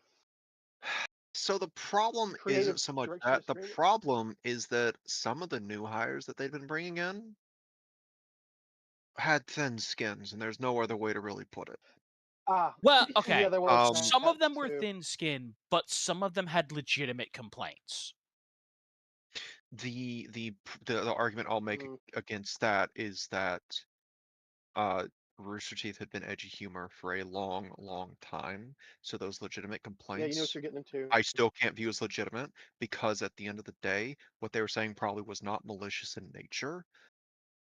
It's just their usual brand of humor that was slowly they were trying to push out of the public eye, but never went away behind the scenes. Many such cases. Yeah, that sounds about right. Okay, So but specific individuals, like if someone tells you, "Hey, make all the cracks you want, but leave my race out of it," you fucking leave their race out of it. Well, then you fire them. yeah, but Well, I mean, the yes, problem, you Matt, is fire none them of or you none of leave none the of fuck out. them actually said that, and part of the problem is that Rooster Teeth got so large, they actually did need an HR department, and they didn't really have one. That's Yeah, they were all kind of the incompetent. bigger. That's a bigger part of the problem. Yes, But that yeah, is part of the problem. Here- and my I will issue, Adam, absolutely is that back Max on that as well. I know who I have a good idea of some of the individuals you're mentioning. At no point did they say, I told the people making jokes to knock it off, I'm uncomfortable. They said I made complaints to someone above us. They didn't say who. They didn't say when they went to the managers. They didn't mention an HR department because I don't They know didn't that have the HR department really existed. Wasn't it like Barney or Gus or someone that was doing the HR job? No, I think it was Matt, Yeah. wasn't it? Like, I specifically remember an instance where an employee came out and was like, yeah, I tried to go to HR about them making fun of my sexuality, and he laughed me out of the office or something. Like, that was early Yeah, on. I because the guys quote unquote in charge of HR, that was also their brand of humor. Yeah, but also it's like, Exactly. why? End of the Yeah, day- and I will say, I completely support Max on this one. It's like, why the fuck would you? Rooster Teeth got famous for being a group of friends who were all assholes, who made constant, irreverent, edgy jokes, and you're like, yeah, I'm gonna go join them. And then they make fun of your skin color, they make fun of your sex, they make fun of your sexuality, and they make fun of your shirt.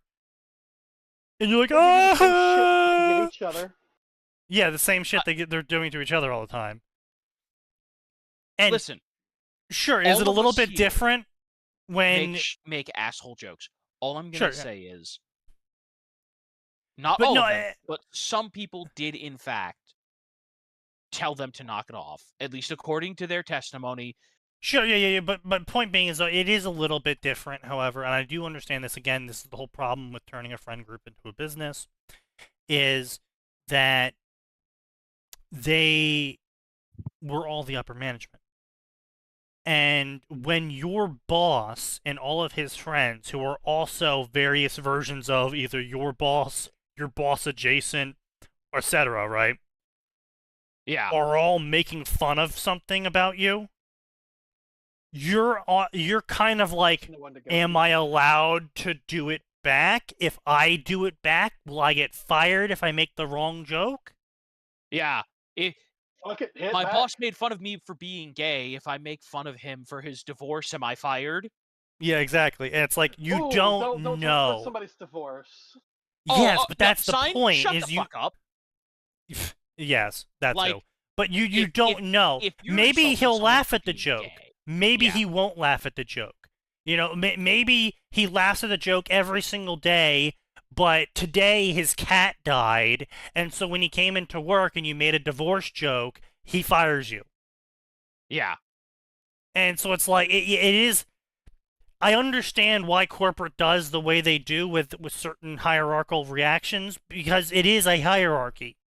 You, as the person who is in charge of the company, do have a disproportionate amount of power in the social situation. And you don't even have to fire them. You can just be like, I'm never going to give them a promotion. Every time Yeah. it comes time for raise, 0.5%. I'm always going to find a reason to not give them a better raise than that.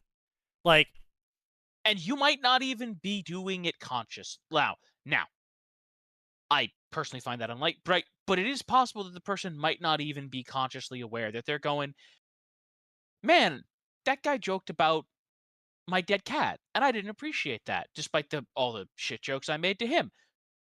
So, yeah, we'll just leave him. Yeah, it's exactly that. It is. I completely understand the dynamic issues going on, and it's completely their fault for not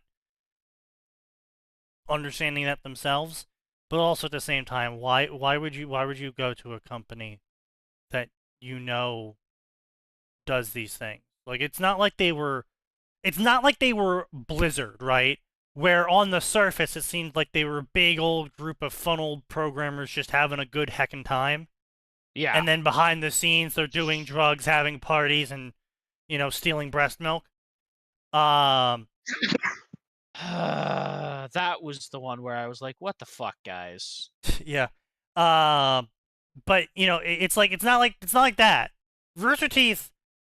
Everyone knew Rooster Teeth made those jokes. Everyone knew Rooster Teeth had dropped some hard R's. Everyone knew Rooster Teeth was very irreverent.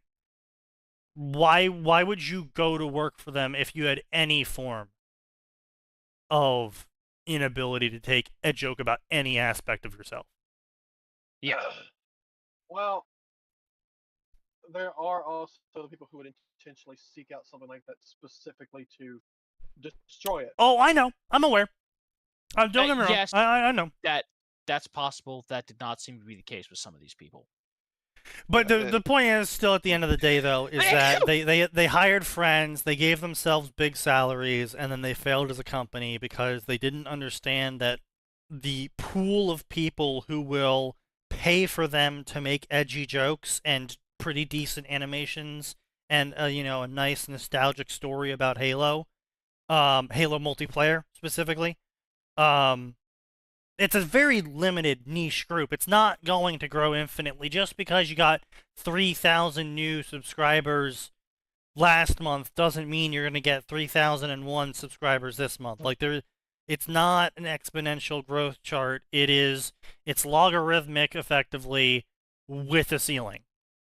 Yeah. The other thing that I'll say that's important that they didn't pay attention to was they let their greed get the better of them. Like, I'm gonna make an example here, right? Soviet fucking Womble. Yep. Pretty much the same kind of niche. Like, dumb humor.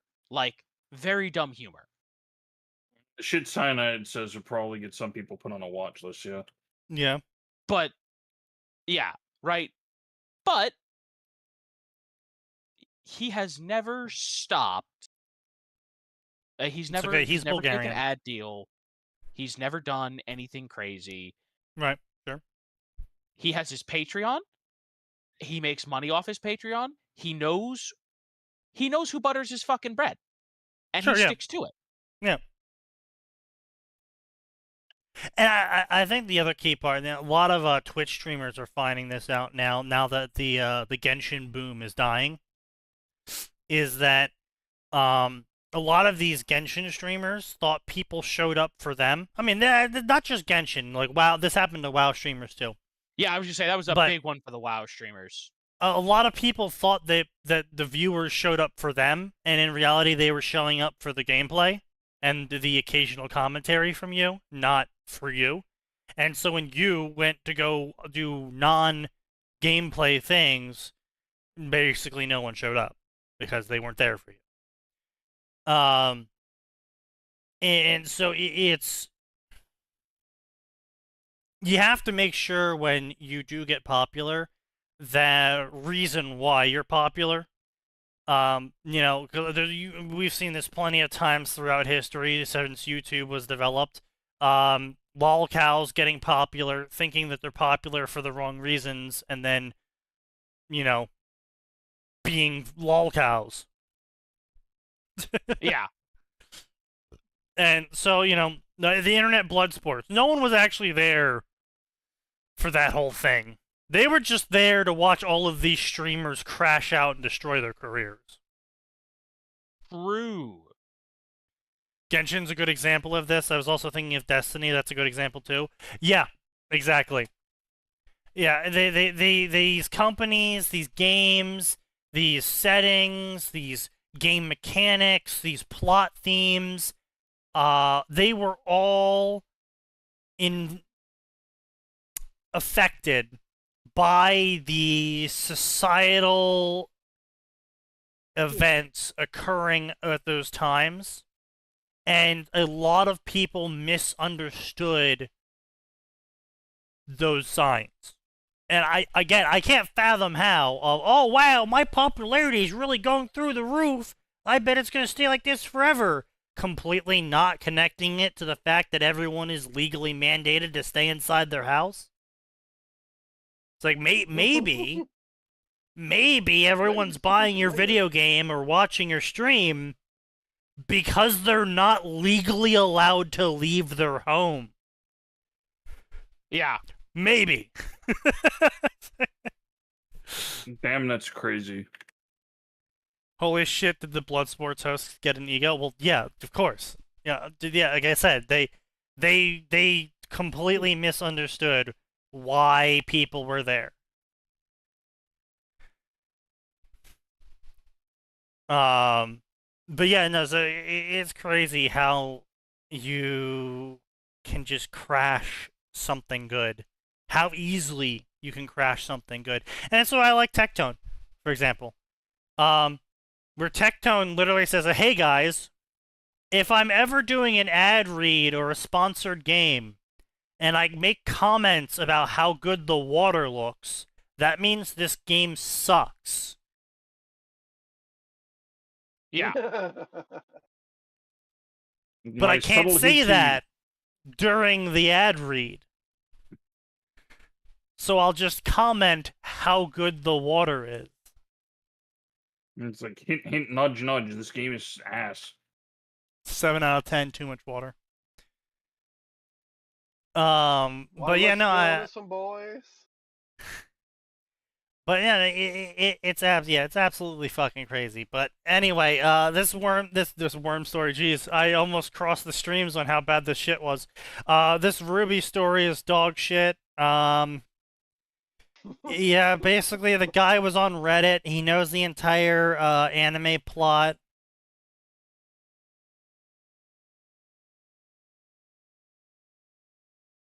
But is he in the anime? Yeah, he's telling them the plot of the anime now. Blah, blah, blah. Did Summer one day just ask question, decides to steal the lamp, asks Salem. She storms the castle, not telling anyone about it. Wait, so this guy's also making up a shit ton of fanon about why Summer died. Great. No, I thought they implied that was No. Nope. That Summer got the lamp, she asked the question, Nope. and then she went after... No. Nope. Never once. Summer was never maiden. She had the lamp. Yeah, no, Summer was never maiden. I do recall last thing we saw of Summer was Raven making a portal for her to the The Grimlands. first and last time we ever actually saw Summer was her basically ditching her husband, presumably to go after Salem. Where she met up with Raven to fuck off and go after Salem. Presumably, because Salem claimed she killed Summer. Yeah. Now, it is... I think they were always planning to reveal that she didn't kill her but corrupted her or something. That's well, it's also fanon. likely that she could have been a maiden, and that's how Raven ended up with the maiden powers. Because except no, we know how Raven. We know how Raven ended up with maiden Raven powers. claimed to kill the previous one. No, the previous one was a friend of Raven's who died. No. Everyone's forgetting wrong. So the known Spring Maiden, okay. Ozpin knew that Raven had found the Spring Maiden and allowed the Spring Maiden to live at the camp, thinking that Raven, seeking strength, would keep the Spring Maiden at the camp with her, train them up to be one of their loyal minions, whatever, right? Mm-hmm. And she sold this by having her right-hand girl pretend to be the Spring Maiden, but in reality, Raven straight up says what she did. She killed the kid in their sleep instead of letting them live and training them. Yeah. because she was saving them from torture by Salem. Oh, okay. She thought she mercy killed her. Gotcha. Yeah, but the mercy kill wasn't she a, said she oh, mercy you're killed her. wounded or you're about to be captured mercy kill. It was, No, I it's, have decided that you having saving these you. powers makes you too much of a target, so I'm going to kill you. Okay, I'm gonna have to find the That's transcript, but stupid. the wiki's claiming the action she took was an act of mercy due to the girl being too weak for the dangers of the world. Yeah, Not that's Yeah. what it she might not claimed. even No, that is true. That is literally that is literally what Raven says, but it's the infliction of, well, she's too weak, aka she's not a bandit. She's too soft.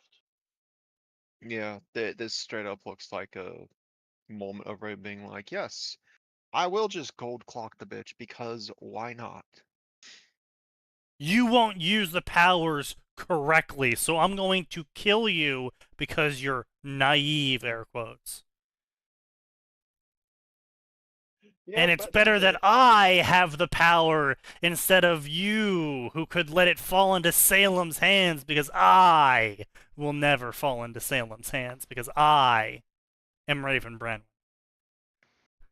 Well, also, uh, Raven was going out of her way to avoid Salem's Yes. Yeah. yeah. I'm better at hiding than you. Ha. True. John to Deku, clown to clown conversation, indeed, yes. The drive Well, for it depends on short-term which John we're talking profiles. about. John from Ruby. No. If it's, pre veteran old man John. Oh yeah, if it's pre John had a character arc off screen, John, yes, of course. Yeah, obviously, yeah, that no fucking shit, that's the John we're talking about. No one treats John like he had an actual fucking character arc off screen, because you know what happened? Nothing. No personality changes from living alone for 30 years, watching after suicidal idiots after the 2 kids you guarded killed themselves. No. They didn't kill themselves. One killed the other. Let's be clear. Wait, no, Yes. hang on. One died due to the cat, and the other escaped to tell the story Yeah. of what happened. Atin, you bitched out at like The halfway point. the girl You didn't promised get the the cat full to take it story. out, but she basically she wanted to stay, and the cat murdered her in retaliation. I thought the promise. cat murdered the brother and she pretended to be the brother to live up to his dream or something. I think that's what it was initially portrayed as. Like, hang on.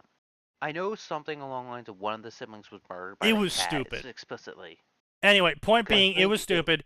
But oh my god, do you feel like a hero yet, Ruby? Oh, they had the chance. They had the chance. And they flopped. All they had to say were those 5 words.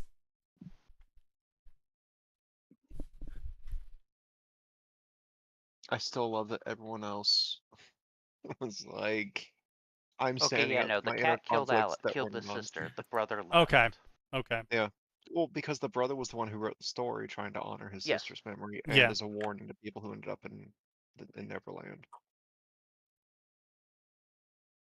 Because the sister, I think we saw her in the branches of the tree at some point. Possibly.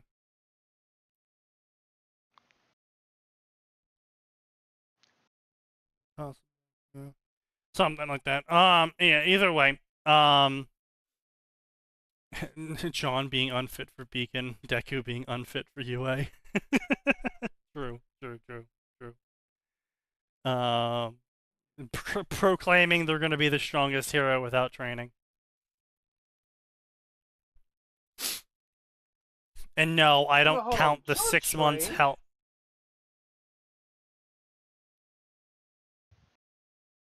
In what? Shitting? After Pyrrha died, he trained.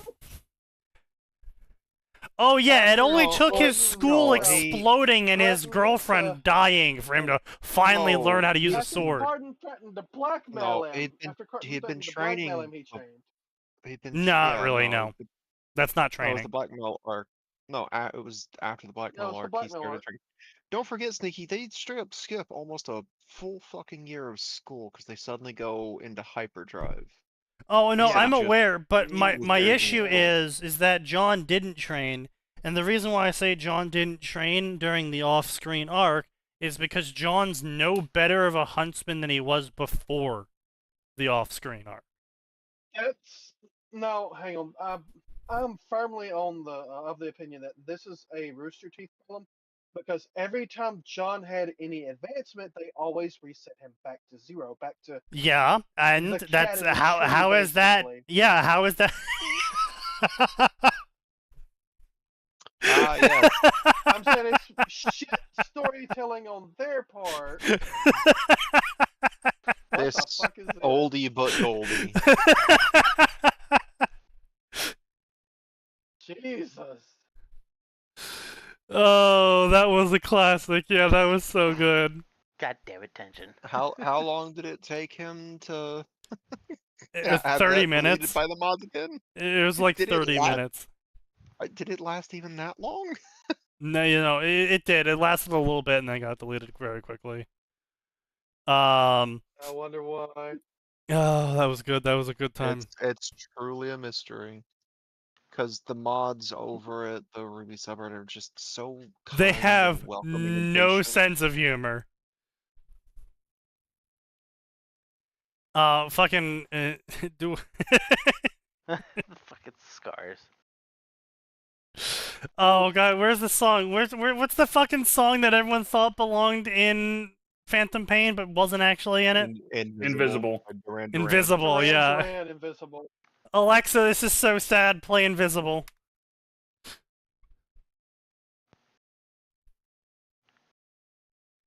Honestly, that would have actually been that was, I will say I think Ruby could have actually made a great arc where they pull a well, fucking hell, Brothers in Arms,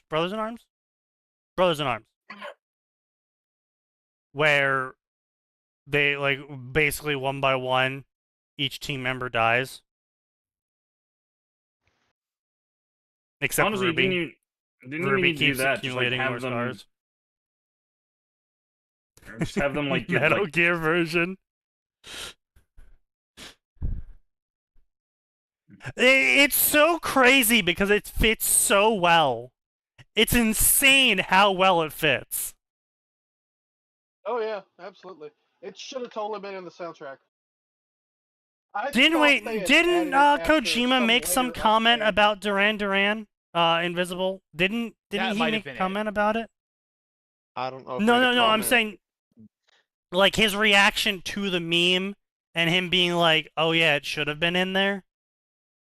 I have no idea, but someone, I think it was you, Sneaky, sent me a random Kojima Twitter video set to Invisible, and they're just riding through the desert in a fucking tractor shovel, just randomly. Yes. Yeah. Because they could. Yeah. Yeah. Man, Metal Gear 5 was so fucking good. Oh my god. We'll never get the third I- part of Metal Gear. I That's wish still It they was let fucking- them so finish good. fucking- Yeah. God, they Like, should've- that they was should've let them crazy how good it was. So cinematic, the Yeah. camera angles, the plot line. The plot line, which sounded stupid, like on paper, you look at the plot line, you're like, that's dumb. But then you actually play the plot line, you're like, oh, fuck, this is so good. This is great. Yeah. This is goated. As the kids say, indeed. absolute cinema. You were supposed to go to some jungle area where you dealt with Sahelanthropus and Eli. I think it may have been Vietnam or something like that. Not entirely certain.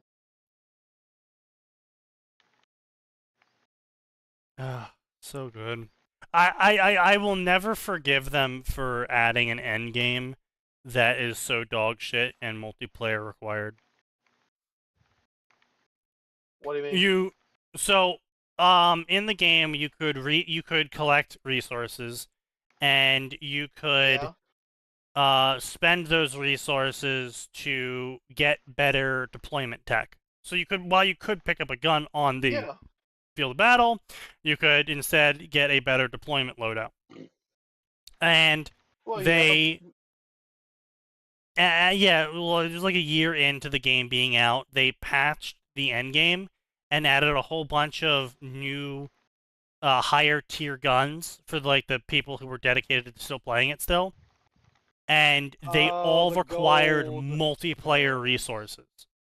Where you had to raid other people. Yeah.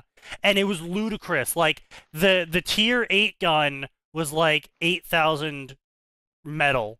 And the tier 10 gun was 1,000,000 metal. Bro, what? Yeah. And the tier 9 gun for the was online like guns. 250k metal. It was insane.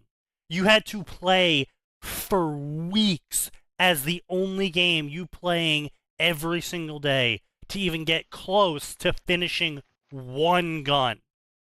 Yeah, no, A single player game. That should be illegal.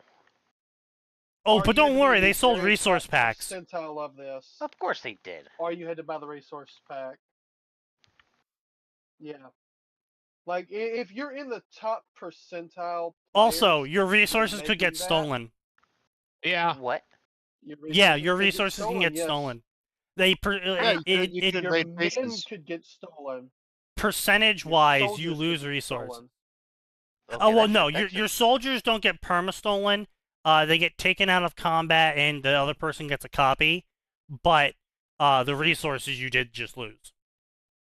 Yep. That's some bullshit. The base invasion was an interesting attempt at something, and then the PC player base then fucked up an achievement for everyone because one of the achievements was complete disarmament. Yeah. People were cheating in nukes by the tens for their save files on PC, so you couldn't really de-arm. Didn't someone like hack?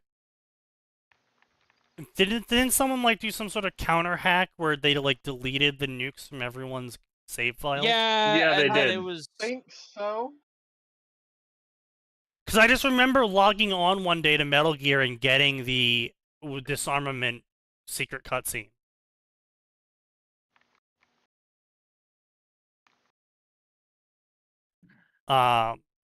But yeah, no, I mean, like, I really enjoyed the game. I enjoyed the mechanics. I enjoyed the writing. It's such a, and I'll never read any fanfic for it. I'll never read fanfic for Metal Gear 5 because it was perfect. There's nothing about Metal Gear 5 that I want someone else to try and fix.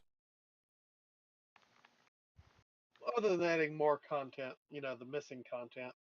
No. See, that's the thing, right? Is that Metal Gear 5 is the first game in the continuity.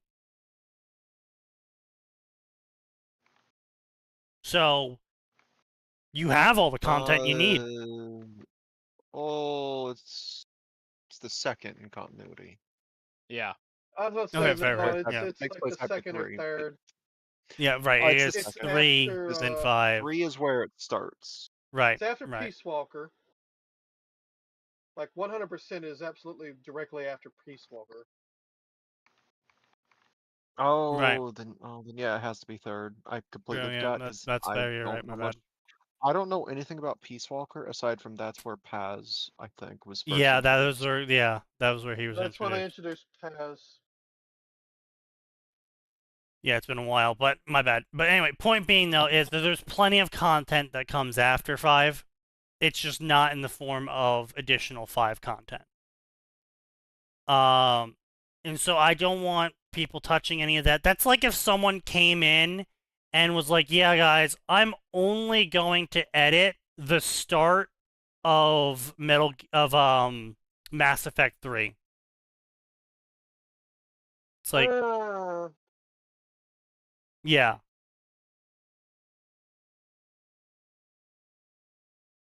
Exactly.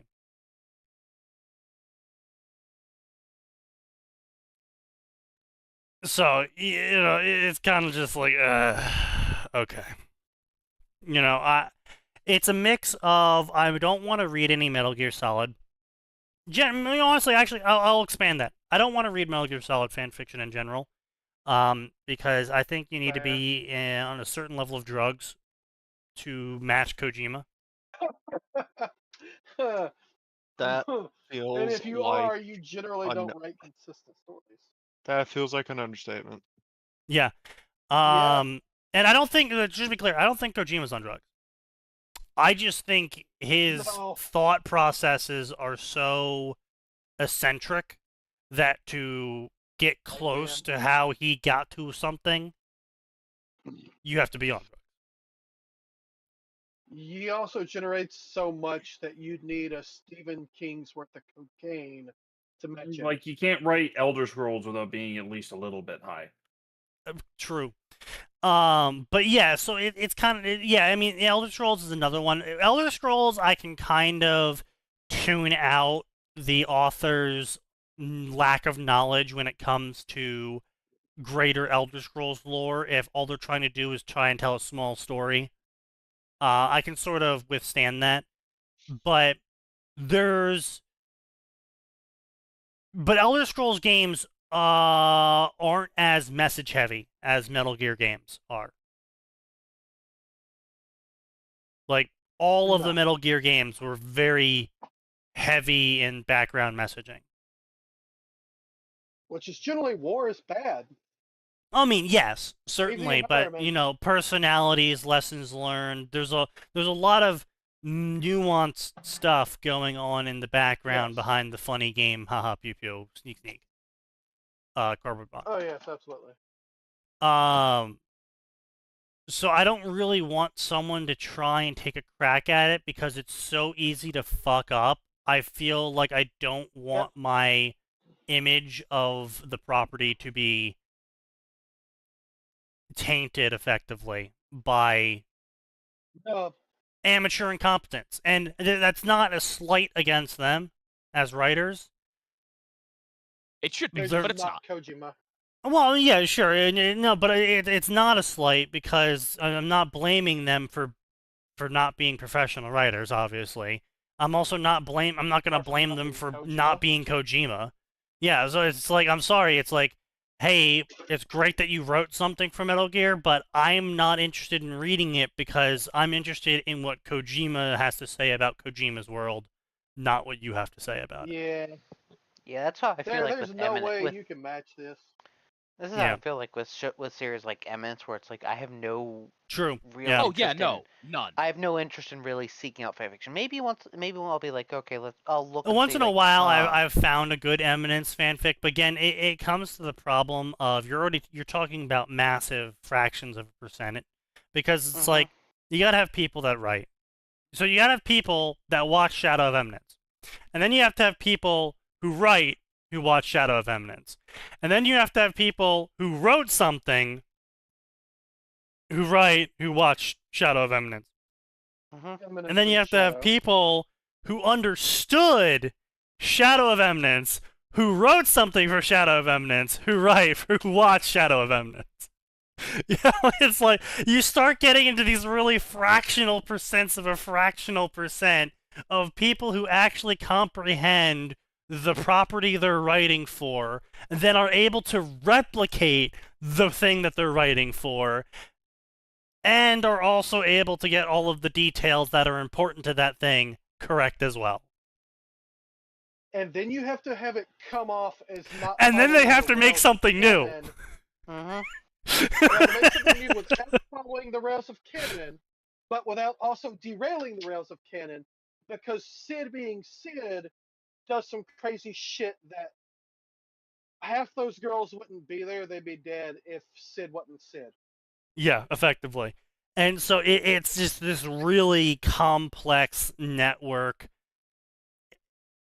it's really hard to find. It's like all those solo leveling stories we see, right? Where the person doesn't understand solo leveling, they don't know why it's good, they're writing it anyway, they're jamming the systems in, because of how uncreative they are, all they're doing is just copy-pasting the plot of solo leveling onto insert random character here. Mm-hmm. Redoing solo leveling, but it's this character instead in this setting. Like, why bother, fucker? Eminence of Shadowfic, but I am the chosen one, but I can't get ours to write it. True. I mean, I don't blame you. It's a lot of fucking work for some of these fandoms. Like Naruto, it's easy. It's like, ninja moves. Ninja But, like, Blur.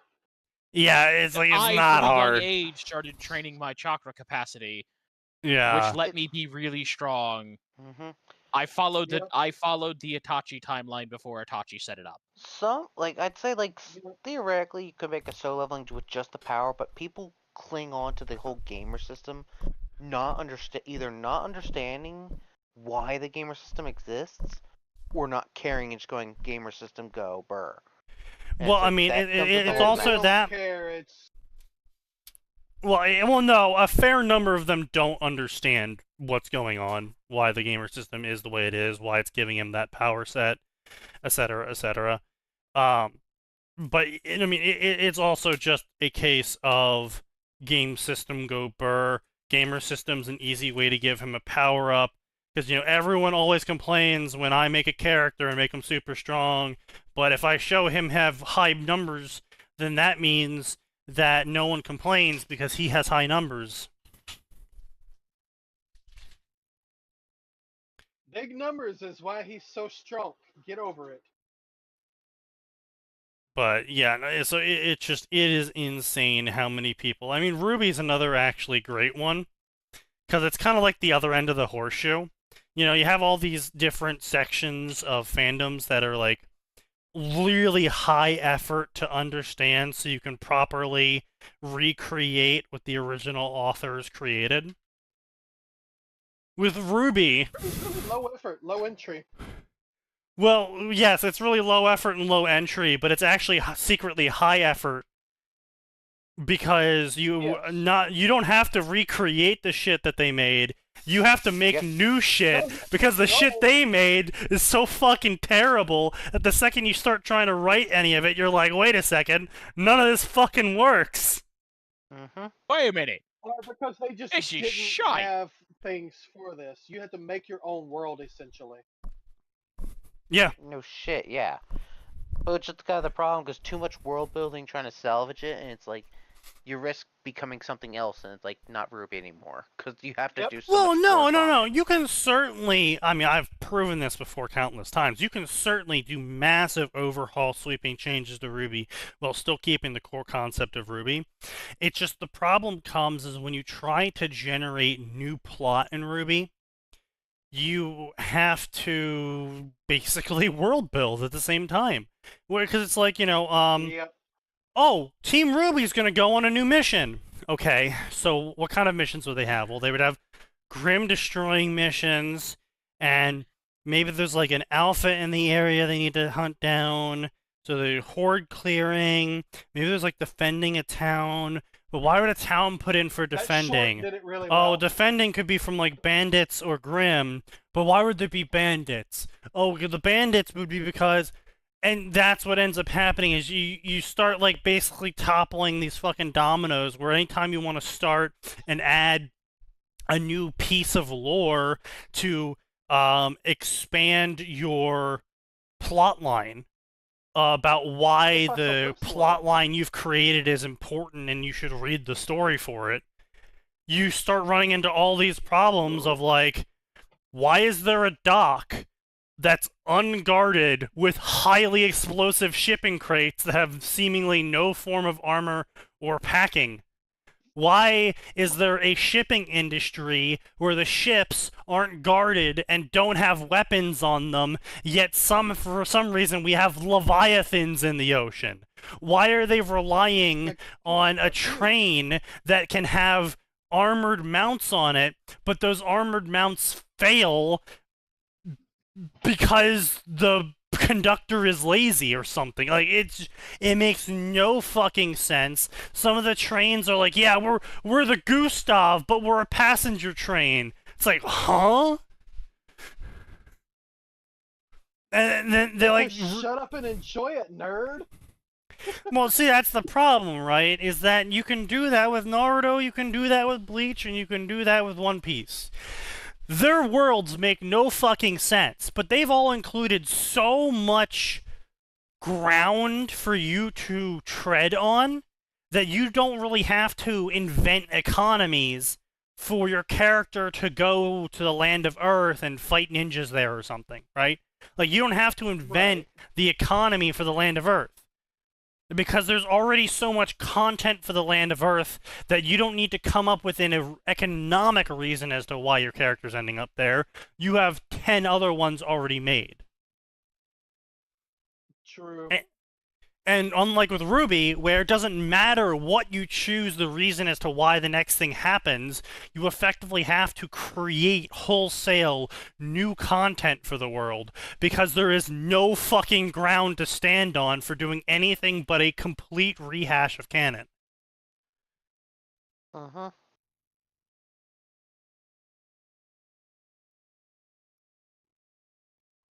Maybe I'll train an AI one day to rewrite Ruby. I feel like the AI would kill itself first. No. Oof. It's trained itself off way worse shit than Ruby. I double fucked True. myself on that front. Not only did I have to make an economy, I also had to make methods for criminals to take advantage of the economy. And not only that, on top of that, you also then have to come up with reasons as to why the criminals can take advantage of those economics. And they haven't been patched yet. The reason is usually known as corruption. Yes, but in a world like Ruby, Yeah. that kind of kills the town that it's in. Well, there's a certain level of corruption that's allowed, you know. Exactly. Well, there's a threshold, obviously. Yes.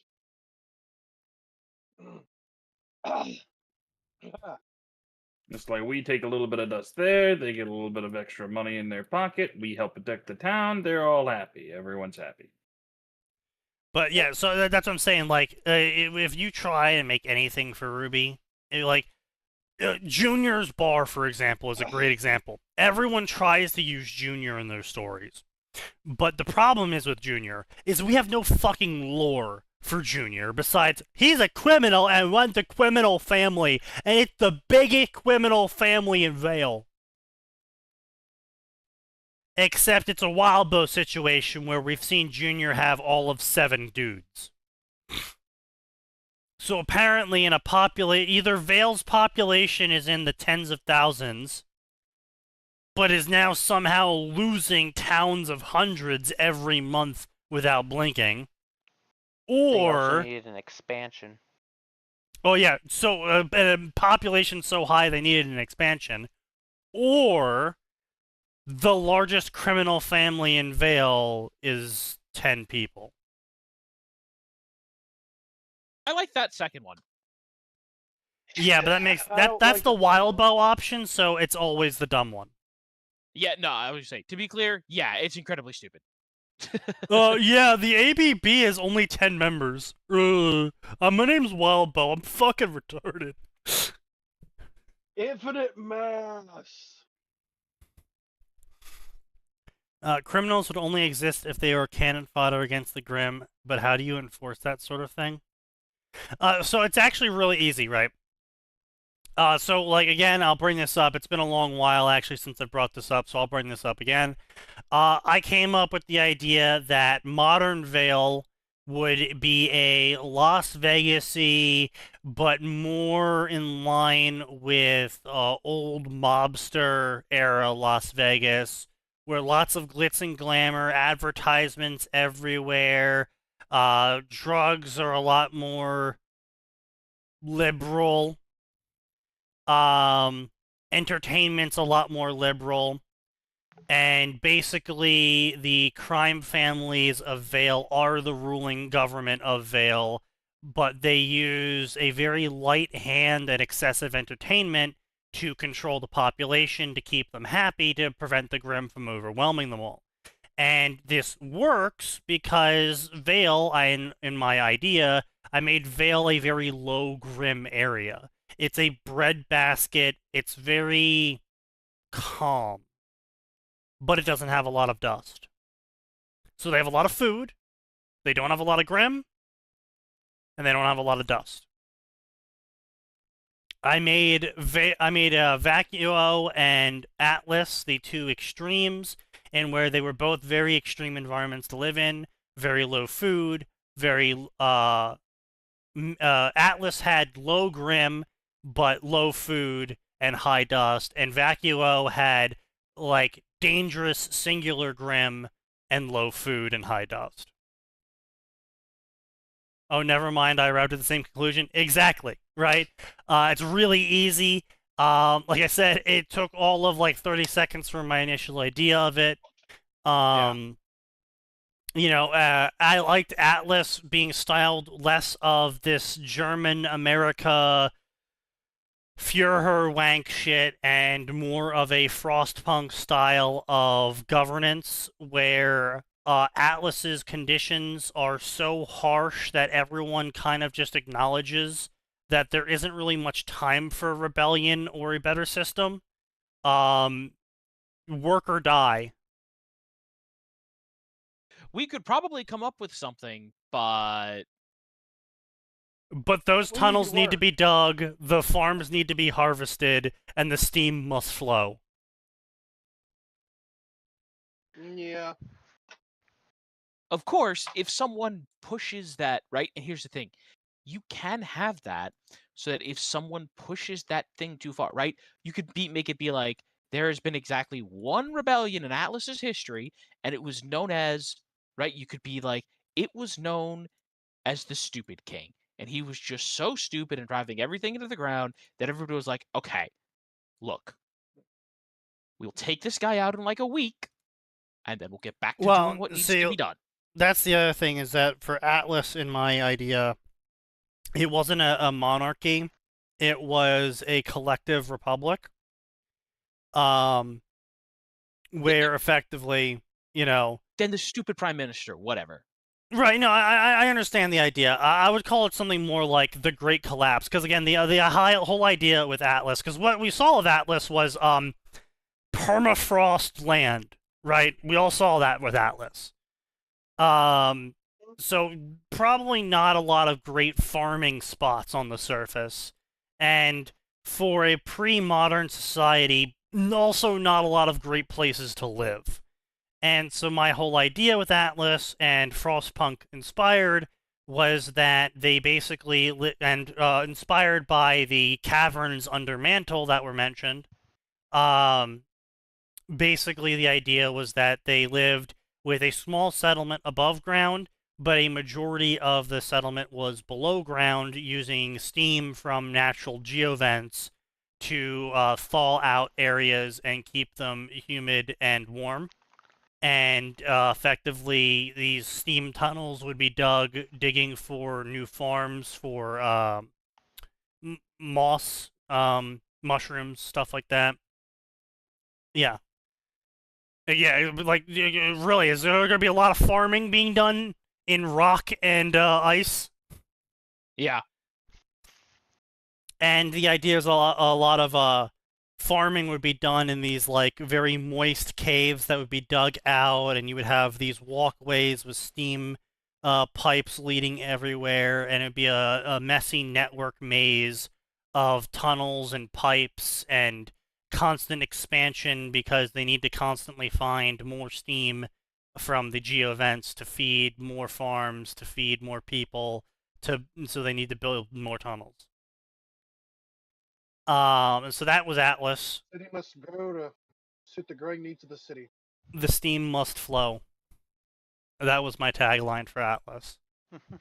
But Atlas then trades off with that because my whole idea, because this is back when I was trying to think of like the problem I had with dust with Ruby was that dust is apparently a temporary resource, and it's mined like coal. And it's not like oil where actually we have mega pockets of oil. It's like, what's it relative to the size of? It's more like iron deposits, where you have a seam of dust. Because, like, with coal, you don't have a seam of coal. I mean, it is called a seam, but the seam of coal is, like, miles of coal. You have a layer of coal.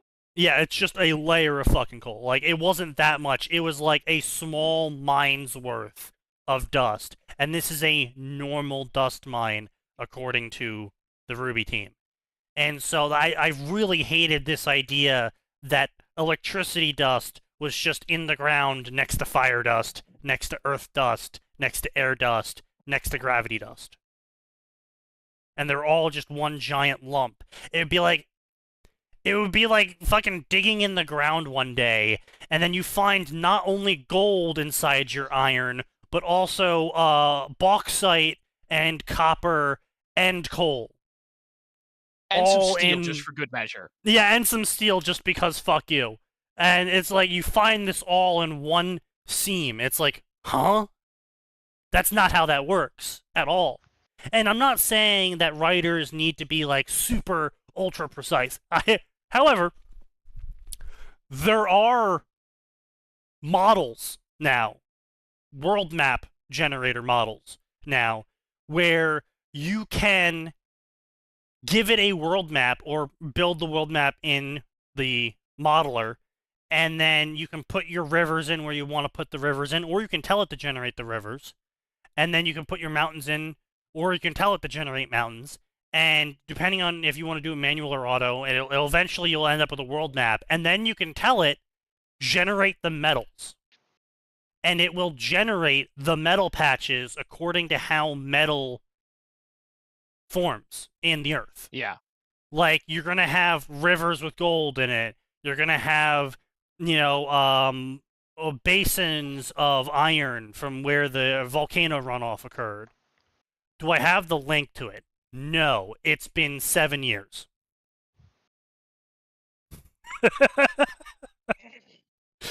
But it is out there. There's also plenty of videos out there. It was really popular. It You was. should It was be able very to look it popular. up. Yeah, you should be able to look it up.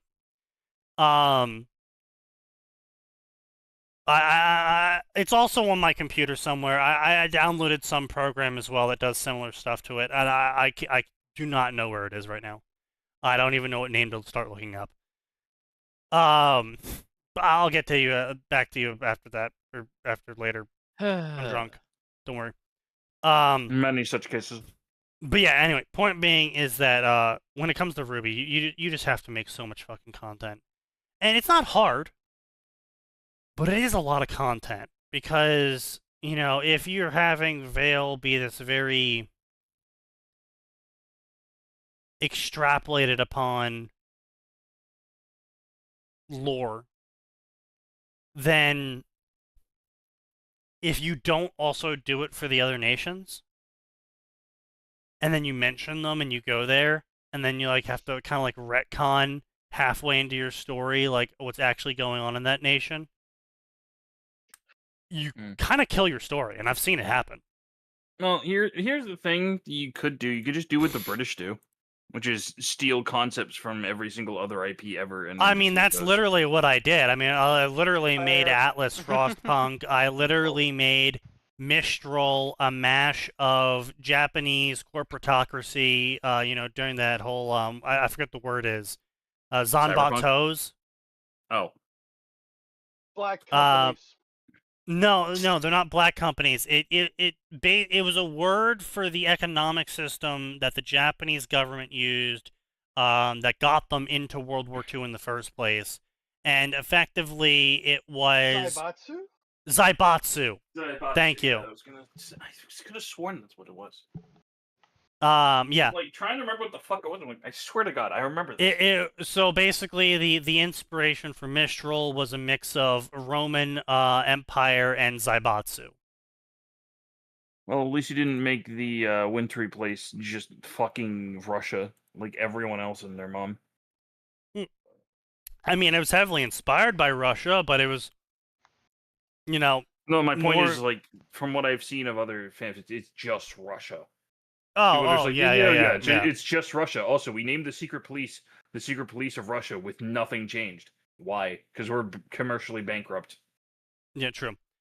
Granted, but Games yeah, Workshop so did that exact same thing, and it worked for yeah, them. so like I guess. said, Zaibatsu mixed with the Roman Empire, it was gonna be really cool. We were gonna have like fucking guilds of huntsmen instead of you know, how everyone else deployed them, and then their tactics were totally different because they had way more population, taking inspiration from Chinese battle tactics and stuff like that. And again, it wasn't hard. Like, I didn't have to think too much about it, and I don't have to make nitty-gritty shit either. I just have to make the broad strokes and outlines for... Yeah, I mean, this is just in general, right? You just have to make broad strokes and outlines. Like, back when Atin and I were thinking about trying to write a story, you know, 9 years ago. Ah! Curse of ages. 9 years ago, when we were trying to write a story, 2010. Yes, brother. 9 years That ago was 2010. not- Sign. Let him enjoy it. Let him 2019 maintain the never illusion. ended. We're still in 2019 season 7. God, I wish. I wish. I mean, technically speaking, if we're gonna go by the sneaky yearology, we are actually in current year plus 11. Was current year only 11 years ago? I thought current year was 14 years ago. Its current year was actually 11 years ago. Yes. Is that the most current year? Yes. That's when current year started being referring to as current year. Yeah, I seem to recall current year was about 2014. Yes, that is 11 years ago. 2012? Yeah, 2014. Yeah, that's 11 years ago. 11. So current year plus 11. Oh god. Yeah. Okay. Yeah, it's 11. Ugh. Ah. Ah. Most current year 14 times over. 11 times over. Excuse me. Yes. 14 times over will be in 28. 3 years from now. Shut the fuck up.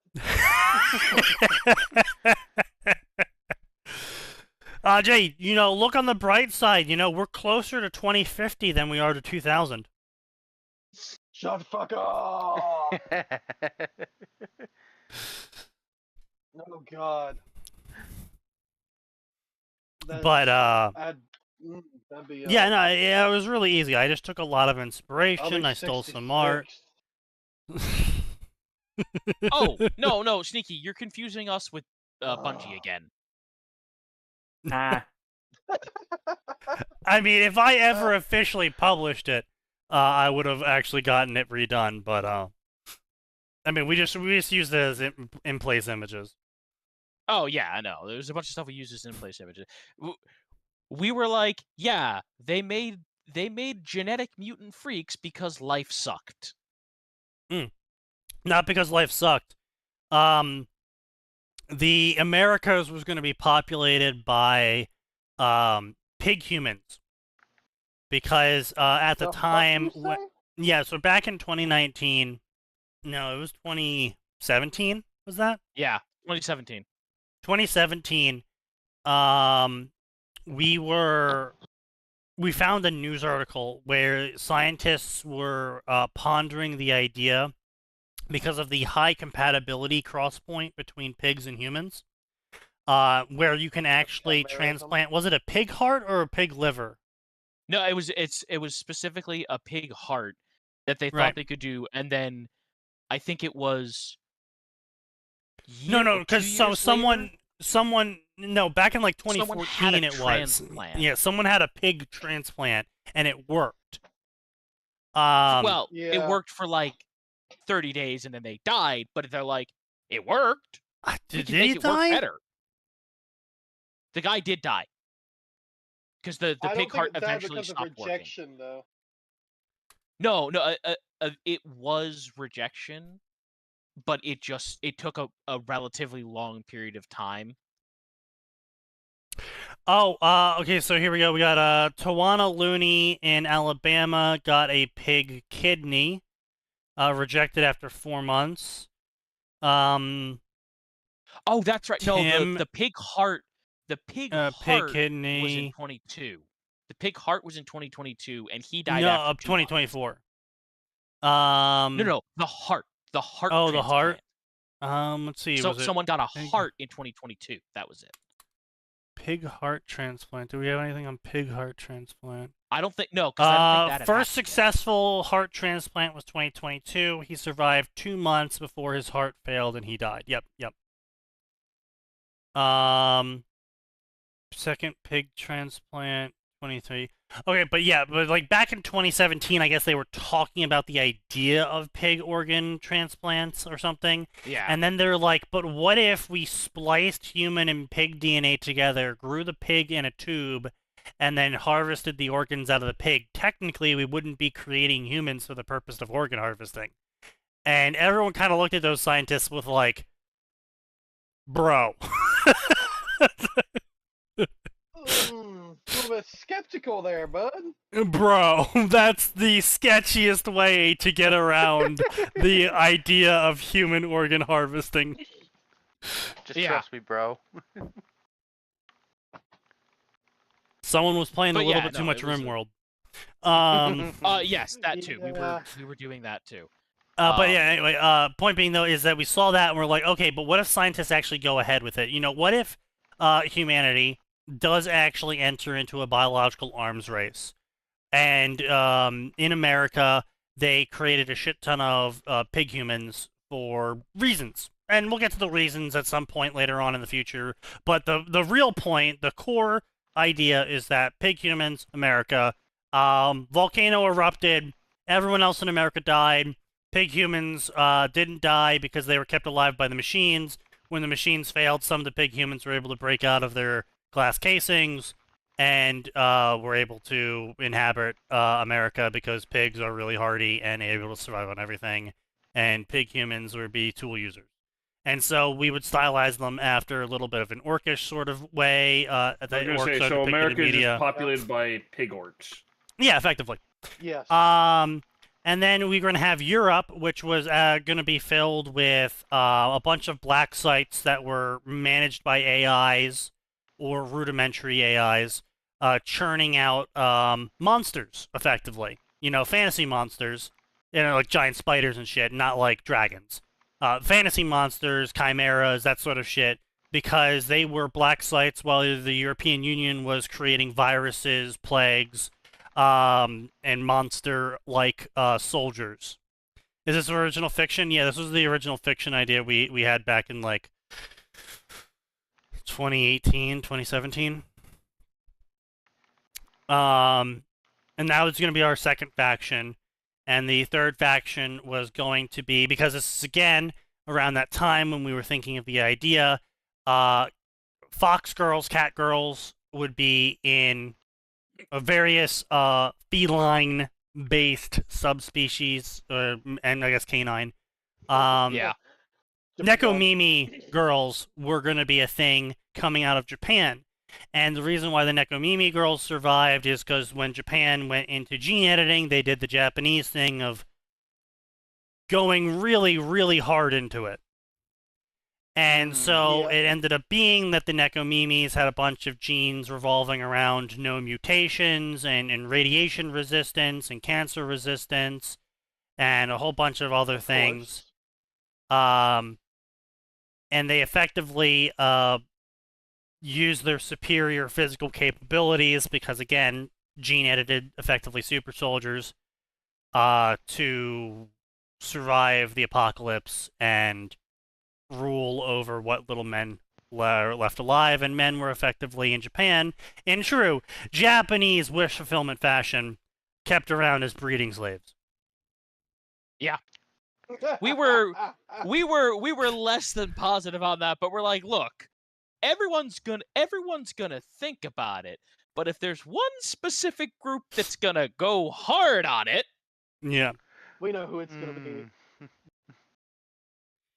And the tell idea us is we're the wrong. reason. Go on. Yeah, true, right? No, you're And the not. reason No, why you're there right. was so many 100%. wasn't because they were producing them as soldiers, but rather because of the vast male loneliness epidemic occurring in Japan at the time, and Yep. how basically everyone would have their own Nekomimi girlfriend that was effectively genetically shackled to them. Now, Sneaky, we weren't sexist. They could also have a Neko boyfriend. No, I think they were just girls. Cat boys. Sorry. No. We definitely were like, we should put cat boys in too, just so that nobody confuses us of anything. Somehow missing the point that we were I accusing think an entire specifically, group. I think we specifically outlined it was just girls, and that there was because the genes we right, said it because was they were- X related, not Y related. Yeah, we said it was X related, and we were going to very specifically have part of their thing being like they dissolved into an almost tribal Amazonian kind of. Yeah, You see a man, you kidnap him. yeah, Flipping effectively. the script a little bit. Yeah.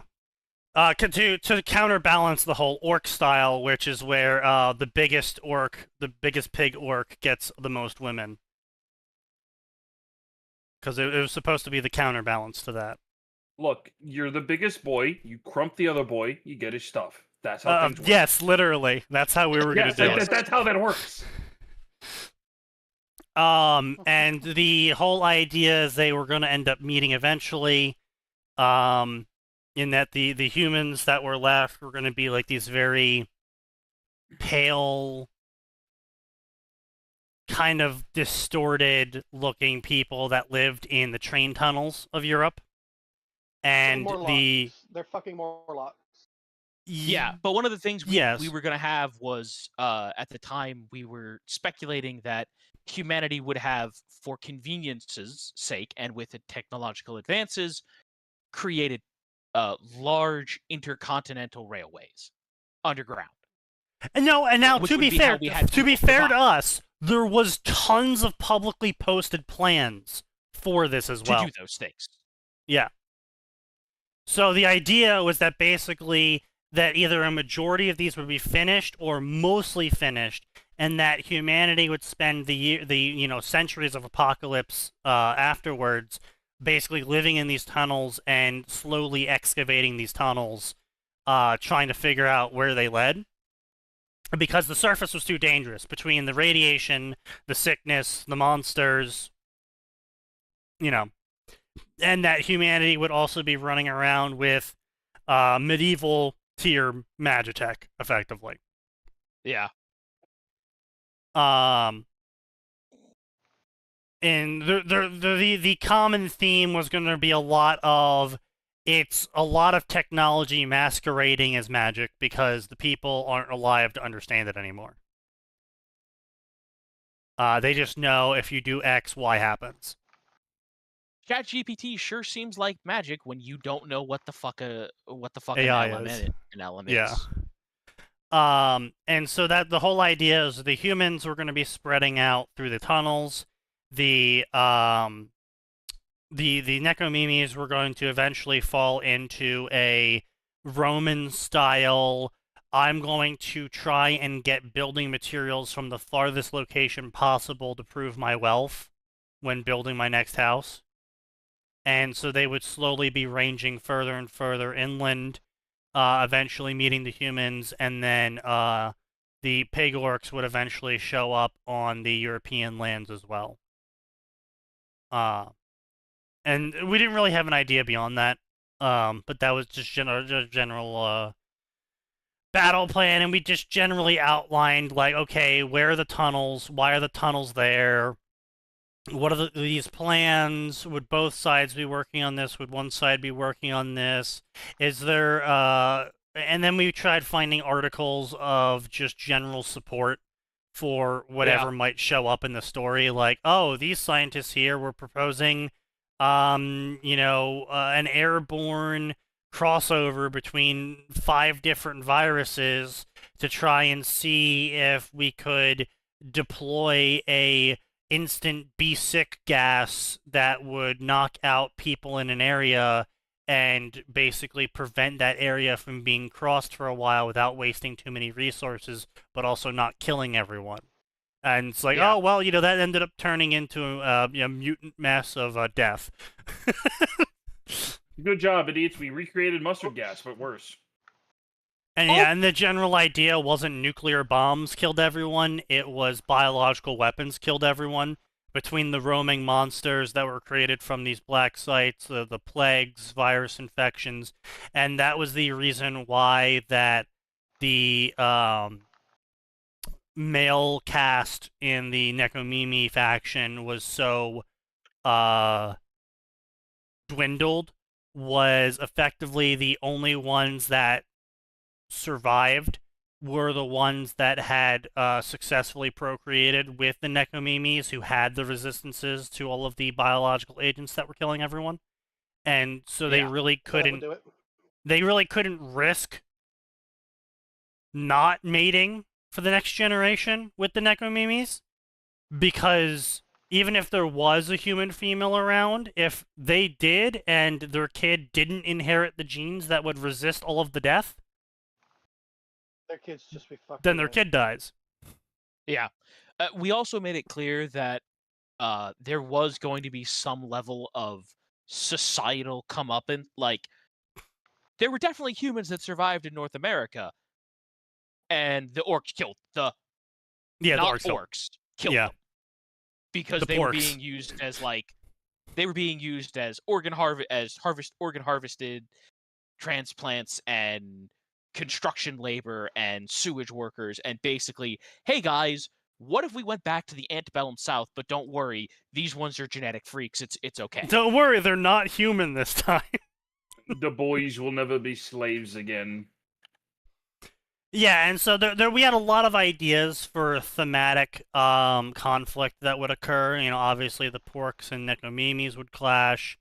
The humans would have issues on the surface versus the other two not having issues on the surface. So resource clashes. And then the idea generally was for eventually a team called the Rangers would be put together, which would feature characters from all three factions. And they would be trying to find the, air quotes, monster nests, which would then reveal in the end that the AI networks were actually the ones making these monsters, and they were effectively waging war on each other still because, well, the AI was never really told the war was over, yeah. Sort of like the Endless in Endless Space 2, then. Kind of. More like,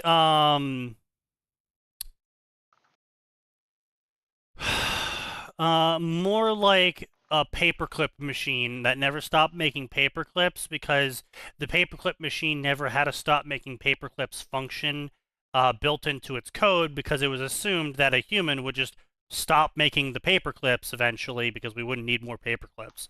But then all the humans died, so there was no one to tell it to stop making paperclips. Yeah, more or less. Yeah, certainly. We could also throw like some sort of android body from one of the black sites or something. We had a lot to work with. There was a lot of ideas being tossed around at the time that we could have slammed in there. I'm certain even now we could slam more in now that we have a better idea of LLMs, AGPI, various AIs, how countries are reacting to them. I mean, the longer we don't write the story, the more material we have to work with. We're still writing it, not in the fucking slightest. Not at all. Not at all, no. Not even slightly. I think the last time either of us even looked at it was in 2020. Yeah. I think I specifically said, well, now that COVID's here and I'm fucking jobless, I might as well look at our book. I said that, and then I never did it. Yeah, we were like, yeah, we'll look at that. Tomorrow, did not happen. Next week, next month, after I get settled, after I move, after I get my job. And of course, at the time, I was like, yeah, I'll get to it too. Don't worry. Yeah.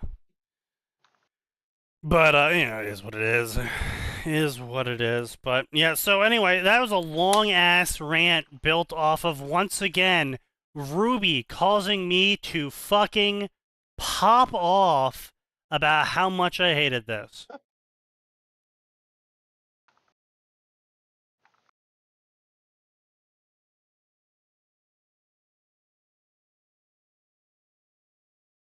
Yeah, so anyway, Summer chokes out the kid after he tells her about the story that Ruby is based on.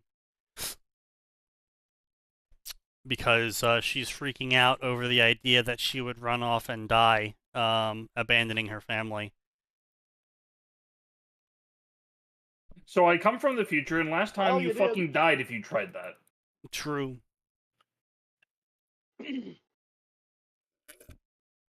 Yeah, there's not. But a it good way is to tell 10 you this, o'clock. But, So, gentlemen, we will see you all on Friday. Because the wheel always spins, for there is always